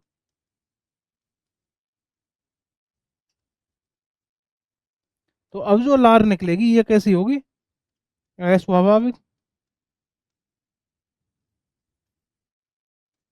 अस्वाभाविक अनुक्रिया हो जाएगी। तो मुझे सबसे पहले एक बात बताओ, सॉरी ये उल्टा हो गया, मैं तभी सोच रहा था मैं कि मैं लिख क्या रहा हूँ, कि सबसे पहले ये इसने बजाई, उसके बाद घंटी,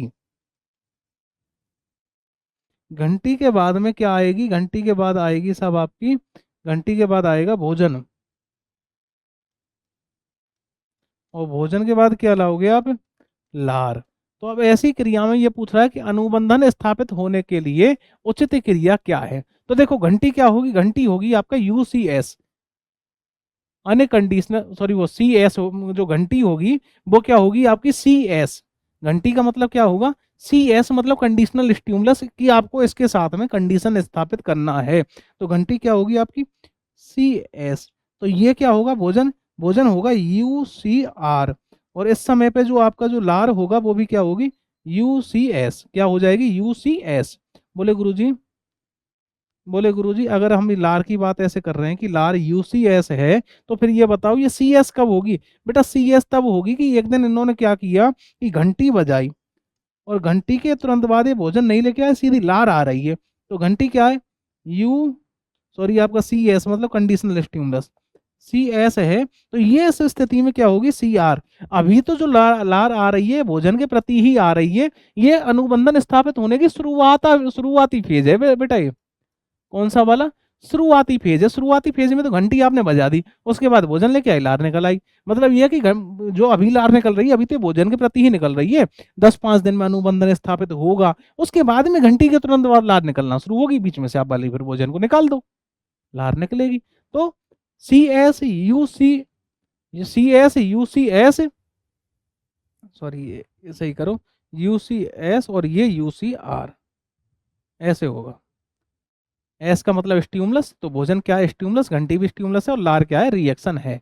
तो कहाँ है आपका C S, U C S और यू सी आर। अगर समझ में नहीं आया हो, क्योंकि ये ज़्यादातर लोगों को एक बार में समझ में आता नहीं है, देखो मैं बता देता हूँ खोल के इसको, और अगर समझ में आ गया हो तो आगे बढ़ जाना। देखो सबसे पहले कुत्ते के सामने भोजन लेके आए सब हम, क्या लेके आए, भोजन। भोजन के बाद क्या निकली, लार। स्वाभाविक प्रक्रिया है, तो ये क्या हो गया, स्वाभाविक उद्दीपक, और ये स्वाभाविक अनुक्रिया।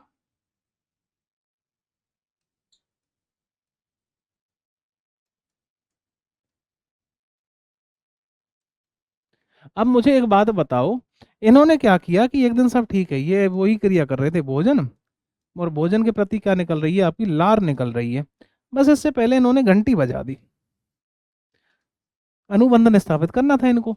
तो घंटी का अभी कोई लेना देना थोड़ी, कुत्ते को क्या पता कि घंटी का मामला क्या है, अभी कोई अनुबंधन स्थापित थोड़ी हुआ है। तो ये क्या है, अनुबंधन स्थापित करने की प्रक्रिया के दौरान का मामला है, प्रक्रिया के दौरान का मामला है। तो इस स्थिति में भोजन क्या है, स्वाभाविक उद्दीपक, स्वाभाविक उद्दीपक, और ये क्या हो गया, स्वाभाविक अनुक्रिया। बोले गुरु जी ठीक है, ये हो गया स्वाभाविक अनुक्रिया। तो फिर घंटी क्या है, घंटी के साथ में हमें क्या है, जो कंडीशन स्थापित करनी है, किसके साथ में करनी है, घंटी के साथ में। तो ये क्या हो जाए, घंटी अस्वाभाविक उद्दीपक, अस्वाभाविक उद्दीपक। इसकी दिशा से हिंदी में देखें, इसके साथ में हमें क्या करनी है, कंडीशन स्थापित।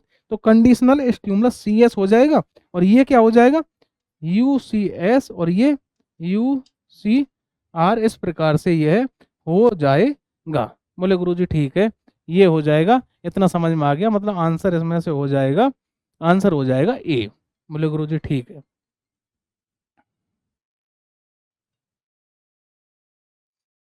हाँ तो भाई ये हो गया, ठीक है। ये थर्ड ग्रेड की बुक जब तक तैयार नहीं होगी ना, एक तो अभी तो यह साइकोलॉजी, इसके बाद मैनेजमेंट, कम से कम नहीं तो 15 दिन तक मेरी वो लगी पड़ी है। मैं 8-8 9-9 घंटे दे रहा हूँ फिर भी, क्योंकि एक तो चक्कर ये है कि वो पूरा मामला सेट करना, क्योंकि मैंने हर लाइन के बाद में क्वेश्चन इस प्रकार से सेट किया है। यदि कोई बहुत बढ़िया तरीके से समझने वाला हो तो उसके लिए भी वो बुक 1 नंबर की रामबाण साबित होगी, और कोई रटने वाला हो तो भाई तू रट ले यार, तेरे समझ में नहीं आता तो। वो बुक ऐसी है, मतलब कंप्लीट एक तरह से वन स्टॉप सॉल्यूशन है वो बुक, चाहे मैनेजमेंट की हो, चाहे आपकी ये साइकोलॉजी की हो, यही प्रकार से आएंगी, चाहे टीचिंग मेथड की भी इसी प्रकार का काम चल रहा है। बिल्कुल 1 नंबर का वन स्टॉप सॉल्यूशन दूंगा। आप जो प्रेजेंटेशन देखी थी ना आपने पहली क्लास में, वो प्रेजेंटेशन तो उसकी केवल और केवल 50% है, बुक की प्रेजेंटेशन देखना आप। हाँ भाई हो गया ना ये। बोले गुरु जी आगे आ जाओ, सवाल ढूंढो।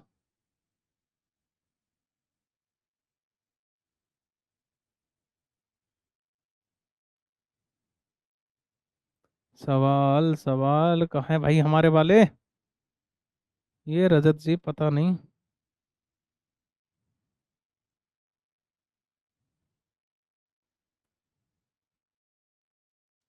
चलो मिला तो सही।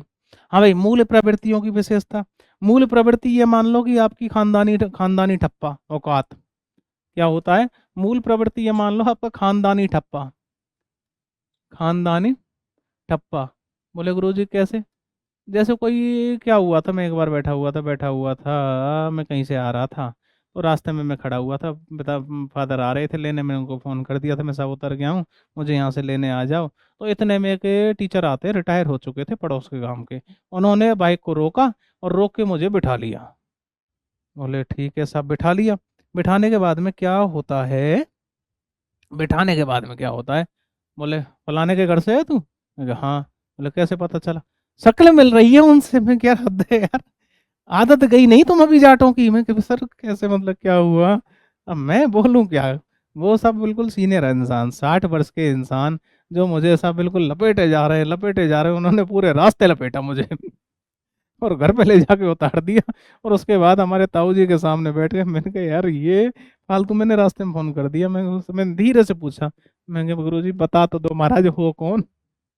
धीरे से इतना, बस इतना पूछा था। मैंने पापा को फोन कर दिया, मैंने पापा जी ये पिताजी ये मिल गए, मैं इनके साथ में आ रहा हूँ रास्ते में।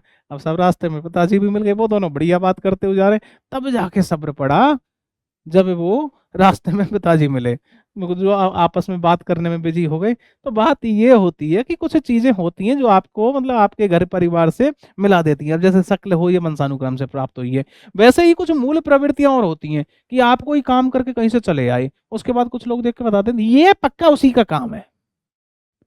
कैसे पता चलता है? मूल प्रवृत्तियों के, कि भैया ये आदतें उसी की हैं, ये 100% उसी का काम है। ये सारी चीज़ें कहाँ से पता चलती हैं? ये सारी चीज़ें मूल प्रवृत्तियों से पता चलती हैं। तो गुरुजी का मतलब बोलना क्या चाहते हो? मूल प्रवृत्तियाँ जन्मजात होती हैं, वंशानुक्रम से प्राप्त होती है। बस यही बोलना चाह रहा हूँ कि मूल प्रवृत्तियाँ जो होती हैं, ये होती हैं साहब आपकी जन्मजात। मूल प्रवृत्तियाँ जन्मजात होती हैं, वंशानुक्रम से प्राप्त होती हैं। मूल प्रवृत्तियां जन्मजात होती हैं और वंशानुक्रम से प्राप्त होती हैं। अब ये बोले गुरुजी मूल प्रवृत्तियां, बोले साहब एक गुरुजी एक लड़का था, उसके पापा को बहुत ज्यादा गुस्सा आता था, छोरे को भी बहुत गुस्सा आता है, तो क्या गुरुजी हम ये गुस्से को खत्म कर सकते हैं? बोले बेटा नहीं, जैसे आपको सपोज करो गुस्सा आता है, ये आपकी मूल प्रवृत्ति हो गई, लेकिन आपने धीरे धीरे नहीं यार ज्यादा आता है, नियंत्रित करना चाहिए, तो आप उसमें शोधन किया ना, बोले गुरुजी कर दिया। तो मूल प्रवृत्तियां शोधनशील होती हैं। कैसी होती हैं? शोधनशील होती हैं, परिवर्तन होता है। यदि आप सोच रहे हो कि इनको नष्ट कर दो, बेटा नेक्स्ट टू इम्पॉसिबल है, आत्मा नीचे आ जाएगी, खत्म बतम ना होंगी ये। हाँ तो क्या बोल रहे हैं? मूल प्रवृत्तियां सार्वभौमिक होती हैं, बिल्कुल सभी जगह पे होंगी भैया, ये तो जैसी जैसी आदत आपकी यहाँ है वैसी कहीं और जाके होगी। मूल प्रवृत्तियां शोधनशील है, परिवर्तनशील, बिल्कुल सही बात है।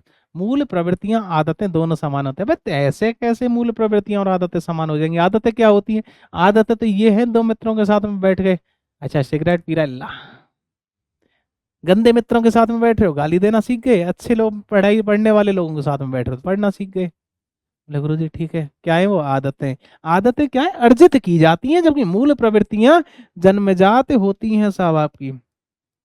मूल प्रवृत्तियां जन्मजात होती हैं, आदतें कैसी होती हैं साहब आपकी? अर्जित होती हैं। तो दोनों समान तो बिल्कुल नहीं होती। सभी व्यक्तियों में मूल प्रवृत्तियों की मात्रा समान नहीं होती, बिल्कुल सही बात है। अर्थात व्यक्तिगत भिन्नता पाई जाती है। भाई सभी की आदत आदत है, वो सिग्नेचर अलग है यार। अलग से ही देख के बताते हैं फलाने का काम है ये, तो क्या है, अलग अलग है सबका ठप्पा, परिवर्तन होता है। और क्या बोल रहे हैं, यही व्यक्तिगत भिन्नता होती है। भाई अलग अलग क्या है, कुछ ठप्पे से बता पा रहे हो क्या है, ये व्यक्तिगत भिन्नता की खेल है। बोले गुरु व्यक्तिगत भिन्नता तो हमने बहुत अच्छे से पढ़ा है।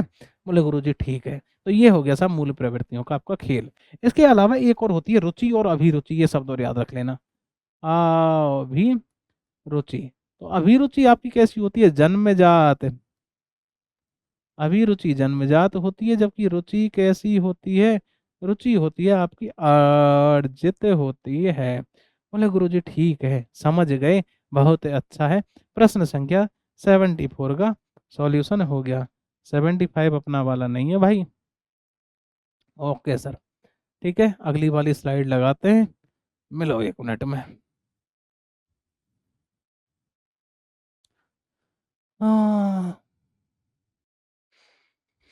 चलिए पेपर 4 शुरू करते हैं। चलिए शुरू, ढूंढो भाई अपने वाले प्रश्न। ढूंढने में जिंदगी जा रही है, क्वेश्चन वोश्चन कुछ नहीं कर रहे आज, ढूंढते हैं। मजा आ रहा है पढ़ने में आज। बंदूक की गोली चलाते समय ऊष्मा रिलीज होती है, कौन सा नियम है? अरे गुरुजी बताएंगे साइंस वाले। हाँ, अरे निःशुल्क एवं अनिवार्य शिक्षा आ जाता है घूम के। अपने वाले सवाल तो मिल गया। एरिक एरिक्सन के सिद्धांत के अनुसार ईगो सहायक है। देखो कहानी क्या है समझ लो। जब से सबसे पहले एक आदमी थे सिगमंड फ्रायड, क्या नाम था? Sigmund Freud. ये आदमी बड़ा खतरनाक आदमी है, दो सिद्धांत देता है, स्पीड से चल रहे तो लग जा भाई नीचे। ये आदमी दो सिद्धांत देता है, एक मनो विश्लेषणवाद, दूसरा देता है मनोलैंगिक, कौन सा? मनोलैंगिक विकास सिद्धांत। बोले गुरुजी ठीक है, कितने सिद्धांत दिए? 2। इसके बाद में ये बताता है कि सब मनुष्य का जो जीवन होता है, विकास होता है, इस पर काम प्रवृत्ति का प्रभाव पड़ता है। और ये काम प्रवृत्ति को इन्होंने बोला साहब क्या? लिबिडो। इसके बाद में इनके जो एक शिष्य आए, एरिक एरिक्सन है, क्या नाम था? एरिक एरिक्सन आए।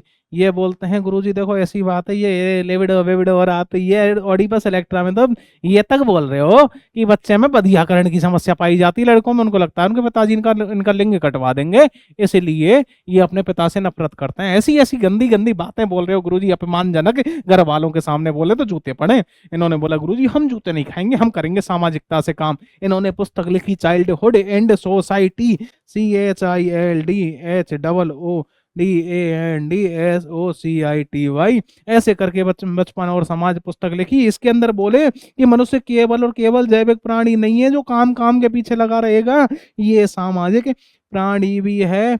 मनुष्य के जीवन पर सामाजिक अनुभूतियों का प्रभाव पड़ता है। तो इन्होंने क्या दिया, इनके द्वारा एक सिद्धांत दिया गया, नाम क्या था इसका, जीवन अवधि सिद्धांत इनके द्वारा दिया गया। बोले गुरुजी के दे दिया, बोले जीवन अवधि सिद्धांत बोल रहा हूं मेरे भाई, क्या दे दिया, जीवन अवधि सिद्धांत। जीवन अवधि सिद्धांत कितनी अवस्थाओं में बांटा इन्होंने, 8 अवस्थाओं में बांटा अपने सिद्धांत को। बोले बेटा याद करा देता हूं कैसे। बोले गुरुजी मान लो कि आप एक जंगल में चले गए और पड़े हो बेटा, और जंगल में केवल रहने के लिए एक ही स्थान है, शेर की गुफा। गुफे घुस गए बेटा, घुस गए, ठीक है। अब मुझे एक बात बताओ, रहने के लिए सबसे पहले शेर के साथ में आपका विश्वास स्थापित होना चाहिए। बोले गुरुजी ठीक है। कैसे विश्वास स्थापित होना चाहिए। बोले गुरुजी ठीक है, विश्वास मिल गया। विश्वास के बाद में आपको जैसे ही शेर पे विश्वास हुआ, आप सब स्वतंत्रता पूर्वक गुफा में घूमने लगे, स्वतंत्रता आपको मिल गई। स्वतंत्रता के बाद शेर रोजाना खाना बना के थोड़ा ही दे देगा, बेटा प्याज तो आपको काटनी पड़ेगी, सब्जी में क्या करने लगे। पहले एक दिन शेर रिश्तेदारी में चला गया, बोले बेटा पूरा परिश्रम कर लेना, खाना बना ही लेना, बढ़िया रहोगे। उसके बाद कहानी आ गई सब परिश्रम की। परिश्रम के बाद में जैसे ही नीचे आए, परिश्रम की कहानी हो गई। इसके बाद बोला भाई साहब ऐसी बात है, खाना मैंने बनाया, सबको बता दे मैंने बनाया है, मेरे को चाहिए पहचान, आई वॉन्ट पहचान। तो क्या चाहिए साहब, तादात्मकता को पहचान बोलते हैं। तादात्मकता पहचान या पहचान क्या बोलते हैं, पहचान। जहां भी तादात्मकता आ जाए मतलब पहचान है से संबंधित कुछ ना कुछ लपड़ा है। इसके बाद में बोले गुरुजी ये तो समझ में आ गया, तादात्मकता पहचान मिल गई। बोले गुरुजी अब पहचान तो मिल गई, पहचान का क्या डालें, अचार। बोले अचार तो ना डाले, फिर करना क्या है। बोले गुरुजी अचार नहीं डालेंगे, करना क्या है वो बताओ। बोले साहब करना एक ही काम है अपने को। बोले के क्या कराओ, मतलब घनिष्ठता। बोले घनिष्ठता भी आ गई गुरुजी, पर लेकिन इसके बाद गुरुजी सबकी अक्सर करके लग जाया कर दी, पेंट बच जाती है बेटा। अब करो उत्पादकता कमाओ, क्या उत्पादकता, बोले कमाओ। इसके बाद हो गया बुढ़ा, अब पीछे बढ़ के बस ये नाती पोतों को खिला रहा है, संतान को देख रहा है। बोले बेटा क्या हाल चाल है। बोले बेटा सब ठीक है दाऊ जी। मतलब अहम संपूर्णता का भाव आता है, या फिर आता है निराशा का भाव। अच्छे काम किए होंगे तो संपूर्णता, और जूते पड़ रहे होंगे कुछ ना किया होगा, तूने किया क्या है बुड्ढे, निराशा का भाव। कालक्रम और देख लो, 0 से 1, दूसरी बीमार लिख के मैं यहाँ बिल्कुल भी नहीं बताऊंगा, समय कम है। 3 से 6, 6 से 12, इससे ज्यादा समझाऊंगा भी नहीं। 12 से 20 मैंने आपको याद करा दिए, याद कैसे करने, बस इतना ही बता पाऊंगा फिलहाल। 35 से लेकर 55, और ये 55 से प्लस है। अगर इससे पहले पढ़ रखा हो तो बेटा बहुत बहुत बधाई हो, आपका पेपर पास होने वाला है। और यदि नहीं पढ़ा है तो बेटा ये पेपर देके पढ़ने आ जाना, मैं पढ़ा दूंगा बढ़िया तरीके से, ठीक है। सच है बेटा, देखो कड़वा होता है, पर बिना पढ़ाई के बेटा 1% नौकरियां हैं। अब 1% बनने के लिए पढ़ना तो पड़ेगा। तय कर लो कैसे पढ़ोगे। हमें सवाल नहीं मिल रहे, तुम लोग सोच रहे हो कि थोड़ा सा पढ़ के 1% में आ जाए। ना बेटा ना, गलत फहमी ना पालना, कुत्ता पालना बिल्ली नहीं पालना घर में, लेकिन गलत फहमी ना पालना, ये जिंदगी को बर्बाद कर देती है। बोले गुरुजी मेहनत कर लेंगे, मतलब मेहनत करें यही है तो ऑप्शन हमारे पास बेटा, और कोई दूसरा ऑप्शन है नहीं तुम लोगों के पास में। अगर तो आपके बाप का बिजनेस होता तो ये नौकरी ना देख रहे होते तुम लोग। बोले गुरुजी ठीक है आ जाओ। अब शिक्षा मनोविज्ञान के क्षेत्र के संदर्भ में निम्नलिखित में से कौन सा कथन सर्वाधिक उपयुक्त है। बोले गुरुजी ठीक है, ये देखो बेटा, एक होती है सामान्य मनोविज्ञान, क्या हो गई, सामान्य मनोविज्ञान। क्या करते हैं सब सामान्य मनोविज्ञान में, जैसे विज्ञान होता है, विज्ञान में थोड़ी सी केमिस्ट्री पढ़ा देते हैं बेसिक, थोड़ी सी साइंस पढ़ा देते हैं, ये भी पढ़ा दो वो भी पढ़ा दो, मतलब सब कुछ पढ़ा दो, फ्री करो, ये भी पढ़ा दो वो भी पढ़ा दो, थोड़ा थोड़ा। बोले गुरुजी बहुत ज्यादा डीप में नहीं पढ़ाते लेकिन उसमें बायोलॉजी, हाँ बेटा नहीं पढ़ाते, डीप में पढ़ाते हैं बायोलॉजी के अंदर, मतलब 12वीं के बाद। तो ऐसे ही सामान्य मनोविज्ञान, सबका थोड़ा थोड़ा थोड़ा थोड़ा करके पढ़ा दो। लेकिन थोड़ा थोड़ा करके भी क्षेत्र बहुत बड़ा हो जाता है। अब इसमें जैसे थोड़े बहुत शिक्षा मनोविज्ञान के भी बेसिक्स बताए जाते हैं। अब इसके बाद में आ जाता है एक है शिक्षा मनोविज्ञान। तो मुझे आप एक बात बताओ, कौन बड़ा होगा। बोले गुरुजी सामान्य मनोविज्ञान ही बड़ा होगा, समझ में आ गया हमारे, इसमें सब कुछ आता है, इसमें तो केवल शिक्षा शिक्षा आती है। बोले गुरुजी ठीक है, क्या बोल रहे हैं, इसका क्षेत्र सामान्य मनोविज्ञान की तुलना में व्यापक है। अरे ना ना ना, पाप के काम ना करवाओ, इसका क्षेत्र सामान्य मनोविज्ञान की तुलना में सीमित है। हाँ ये वाला सही है, इसका क्षेत्र सामान्य मनोविज्ञान की तुलना में सीमित है। सामान्य मनोविज्ञान के बराबर भी नहीं है, इसका क्षेत्र सामान्य मनोविज्ञान की तुलना में व्यापक का भी सीमित है। ये ऐसे नहीं चलता, मतलब क्या, मतलब हिलता रहता है। हाँ, अच्छे अधिगमकर्ता की प्रमुख विशेषता देखो बेटा ऐसा है, सीखने के लिए सबसे बढ़िया चीज है सुनने वाला आदमी होना चाहिए। बोले गुरु जी ठीक है, सीखेंगे तो तब जब आप किसी की सुनेंगे। और सुनने को क्या बोलते हैं, ध्यान दे के सुनना, मतलब अवधान के साथ में सुनना। इच्छा शक्ति हो, गुरु जी इच्छा शक्ति तो बेटा तुम लोगों की फर्स्ट ग्रेड का मास्टर बनने की सबकी है, तुम लोगों की, चाहे कालू की छोरी हो, चाहे राम कुमार का छोरा हो, सबकी है। पर बेटा बनेगा कौन, जो मेहनत करेगा। इच्छा शक्ति तो तुम लोगों की सबकी है। गुरु जी फर्स्ट ग्रेड का मास्टर बनवा दो, कल ही पड़ोसी की गोली निकाल दे, खून बाजार दें सबके तुम लोग। इच्छा शक्ति तो बोले गुरु जी सबकी है। इसके बाद शैक्षणिक योग्यता सबने बीएड कर रखी, तुमने किसने नहीं कर रखी फॉर्म बनने से पहले। इसके बाद में परिपक्वता, पूरी तरह से परिपक्व हो, गवर्नमेंट क्लियर लिखती है इतनी एज होनी चाहिए, है तुम लोगों की सबकी। अवधान, जो ध्यान से पढ़ेगा वही बेटा सिलेक्शन लेगा, सीधी सी बात है। तो शिक्षा में मोस्ट इंपॉर्टेंट थिंग क्या है, अवधान, जो सबके पास नहीं होता है। ये चीजें तुम सबके पास में। इच्छा शक्ति तो बेटा तुम लोगों की राष्ट्रपति बनने की है, पर बनाए कौन तुमको, मेहनत तो करते नहीं हो तुम लोग। पहले लड़ो, चुनाव बनाओ, लड़ो, सरपंची का चुनाव लड़ो। बोले गुरु जी वो तो बहुत ज्यादा। तो बेटा यहाँ तो तुम लोगों की इच्छा शक्ति ही नहीं है, अवधान की तो बहुत पीछे की कहानी है। ये ना 53, ये आ जाओ, एक क्वेश्चन और है इसमें। एरिक्सन के मनोसामाजिक विकास सिद्धांत के अनुसार किशोर अवस्था की विशेषता। अभी देखा था 12 से 20 में क्या आया था, 12 से 20 वाला जो काल था वो क्या था, तादात्मकता बनाम भ्रांति, तादात्मकता बनाम भ्रांति। बोले गुरु जी यही था, क्या था, तादात्मकता बनाम भ्रांति। फिर उसके बाद घनिष्ठता अलगाव में शादी करवाई थी। फिर इसके बाद में ये रहा, फिर उसके बाद उद्यमिता बनाम हीन भावना।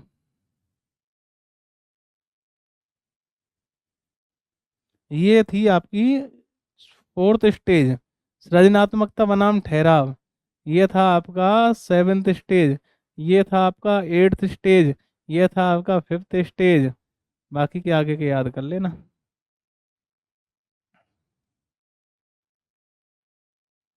आगे और है क्या भाई हमारा कुछ, निकल जाए यार।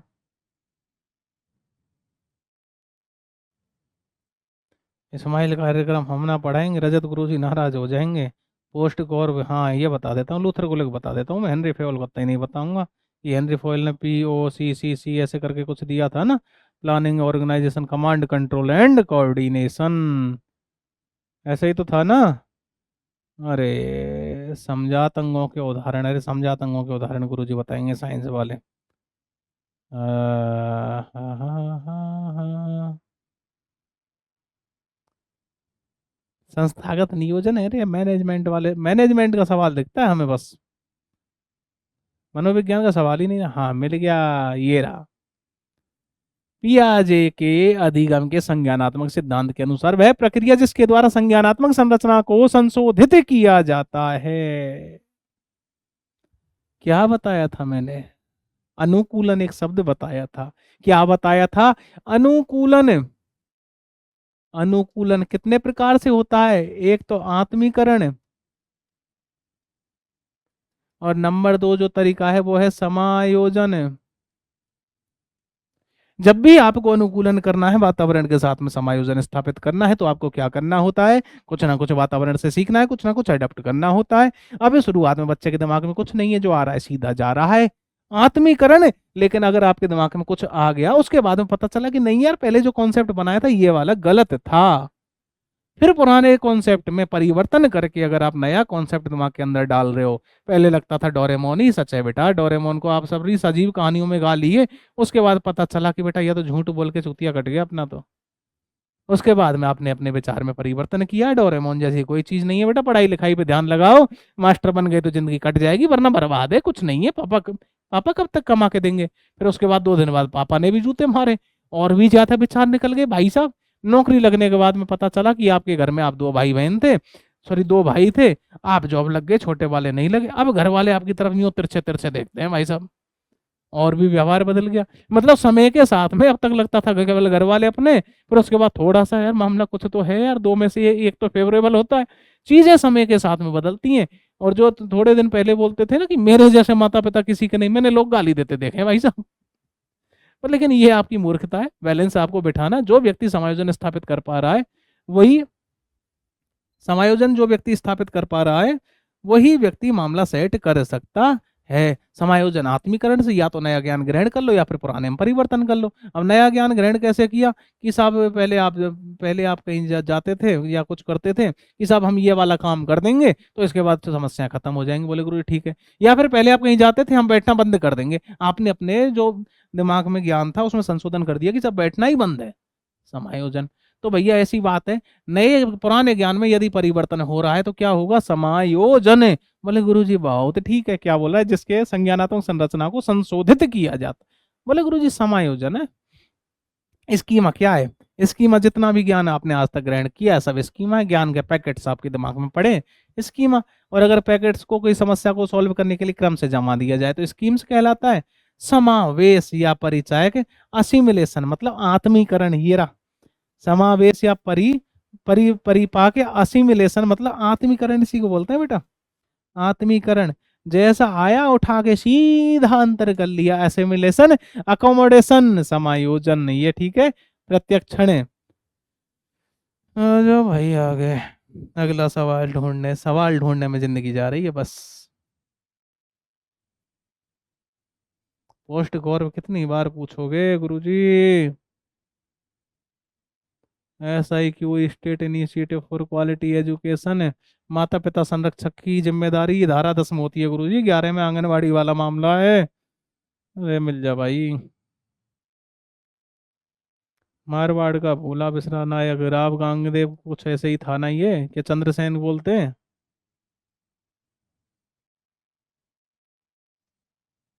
हाँ, ये मिल गया।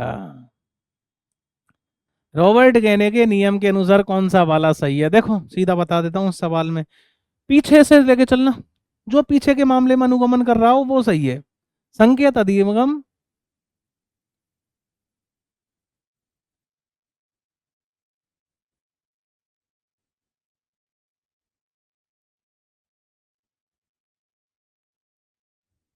हाँ भाई सुन लो, इसमें केवल एक ही कॉन्सेप्ट है, जितना पीछे से मामला उठाओगे, मैंने आपको बता दिए अभी रॉबर्ट गेने के प्रकार मैंने थोड़ी देर पहले ही आपको बताए थे, संकेत उद्दीपक श्रृंखला, शब्द विवेक संप्रत सिद्धांत और समस्या समाधान।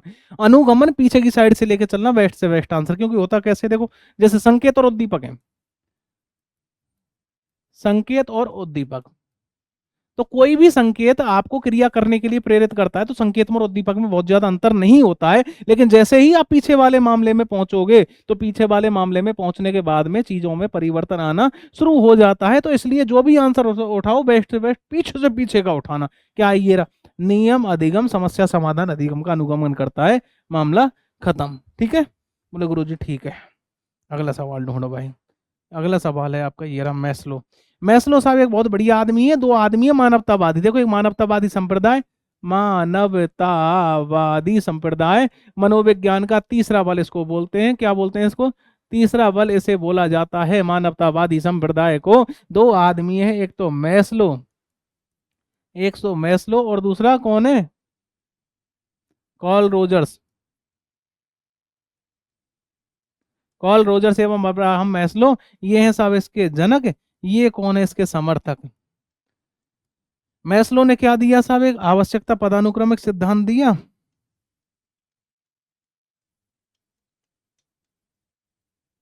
पदानुक्रमिक सिद्धांत। इसके बाद में मैस्लो ने,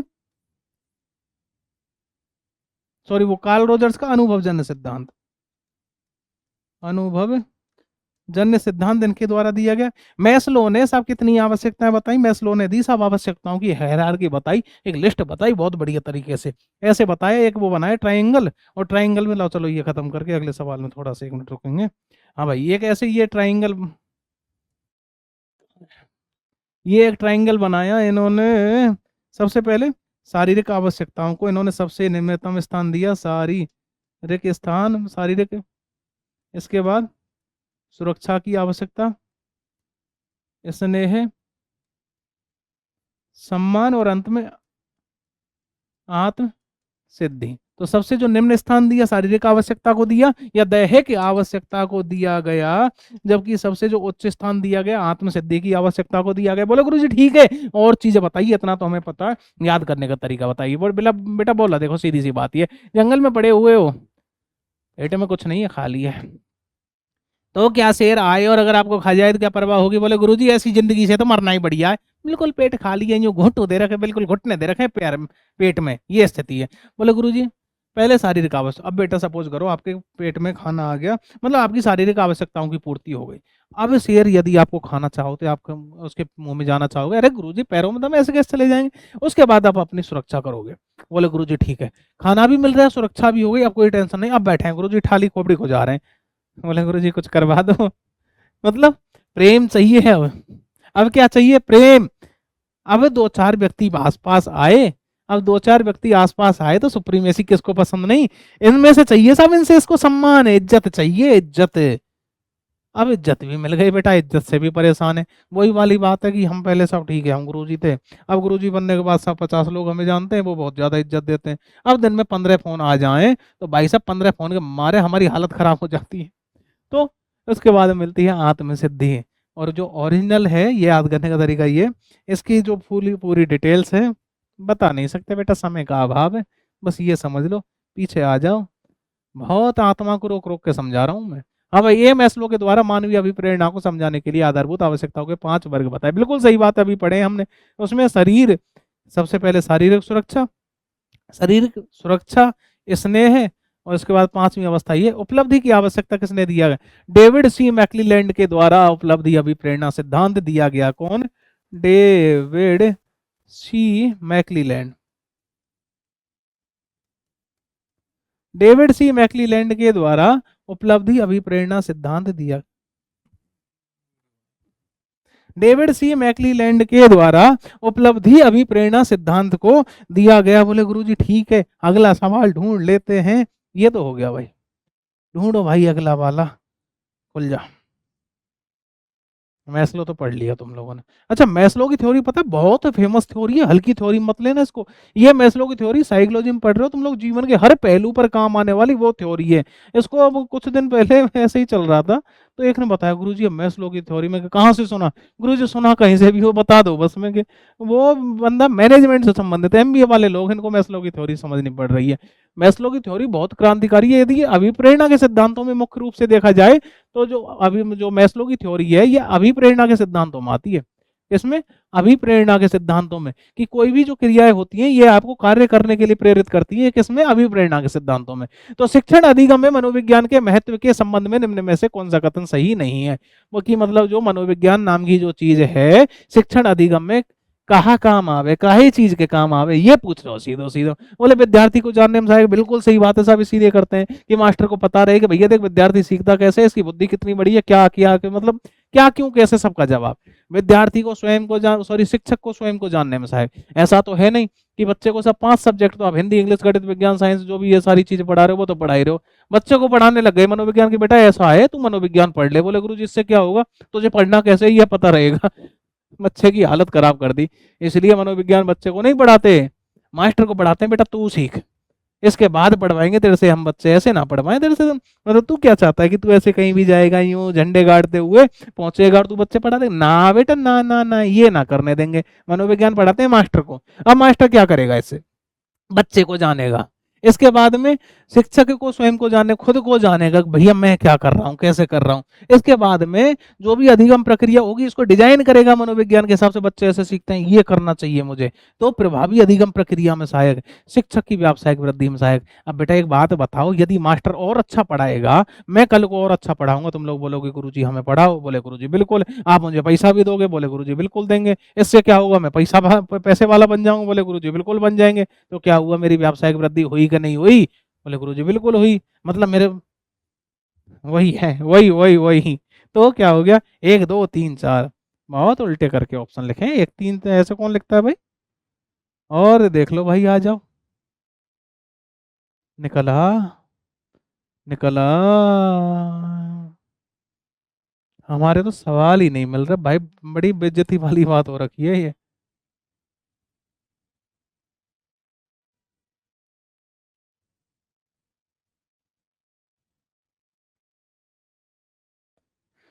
दिल जुड़े बिना ही टूट गए, हथे मिले बिना ही छूट गए, की लिखे लिखे किस्मत ने।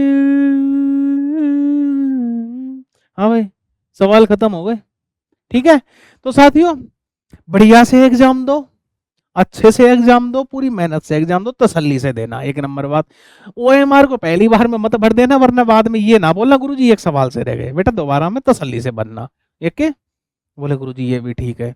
इसके बाद में बढ़िया तरीका से देखो, जिन्होंने तैयारी की है उनको देखो मैं विशेष रूप से अग्रिम बधाई देता हूँ। अगर आपने अच्छी तैयारी की है, अगर आपने पूरा सिलेबस कवर किया है, और बेटा देखो एग्जाम कंपटीशन का लाइन ऐसा हो गया है, किस्मत वाली बात है, चलो ठीक है। मैं आपकी किस्मत के लिए भी भगवान से प्रार्थना करूंगा कि आपकी किस्मत हो आपके साथ में, कि कम तैयारी में भी आपका काम हो जाए।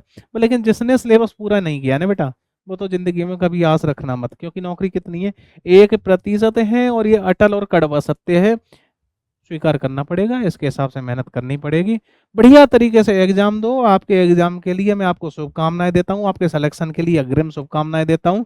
आपकी जो भी मेहनत है ये पूरी सफल हो, आपने इतने समय मेहनत की है, भगवान आपका इसको फल दे, और आप एक अच्छे शिक्षक के रूप में अपने विद्यालयों में जाएं, और जाकर वहां पे विद्यार्थियों को पढ़ाने का कार्य करेंगे। ऐसी आशा और उम्मीद के साथ में आज की क्लास खत्म करता हूं। इसके बाद में मिलते हैं कभी। उम्मीद यही रहेगी कि कम से कम मनोविज्ञान पढ़ाने के लिए मैं आपको दोबारा से ना मिलूं।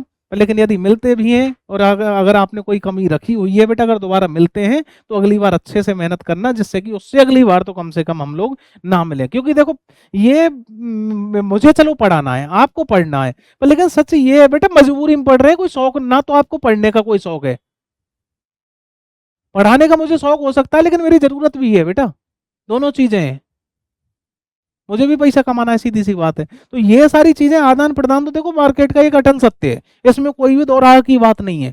पर लेकिन एक बात ये जान लेना कि बहुत ज्यादा हम मिले, ये कतई भी अच्छा नहीं है। हम मिले, आप सफल हो जाओ, आप अच्छी मेहनत करो, और आपकी मेहनत को भगवान आगे आगे आपकी मेहनत को आप समर्थन प्रदान करे भगवान, ये कामना हम कर सकते हैं। पर लेकिन समर्थन तभी ही प्रदान होगा यदि आपने बेहतरीन मेहनत की होगी। तो बेटा मैं चाहता हूं कि अगली बार हम कम से कम मनोविज्ञान को लेकर ना मिले, अन्य विषय, अन्य मुद्दों, कुछ और टॉपिक्स को लेकर अगर हम बात करें, बहुत अच्छी चीज होगी हमारे लिए। तो कम से कम इस चीज के लिए ना मिले। और यदि आपने तैयारी की नहीं की है तो बेटा कम से कम बस ज्यादा से ज्यादा एक बार और मिले, इसके बाद ना मिले, ऐसी तैयारी कर लेना। ठीक है, तो चलिए बहुत बहुत धन्यवाद। मिलने की मना नहीं कर रहा मैं, इस फॉर्म में ना मिले कम से कम। ठीक है।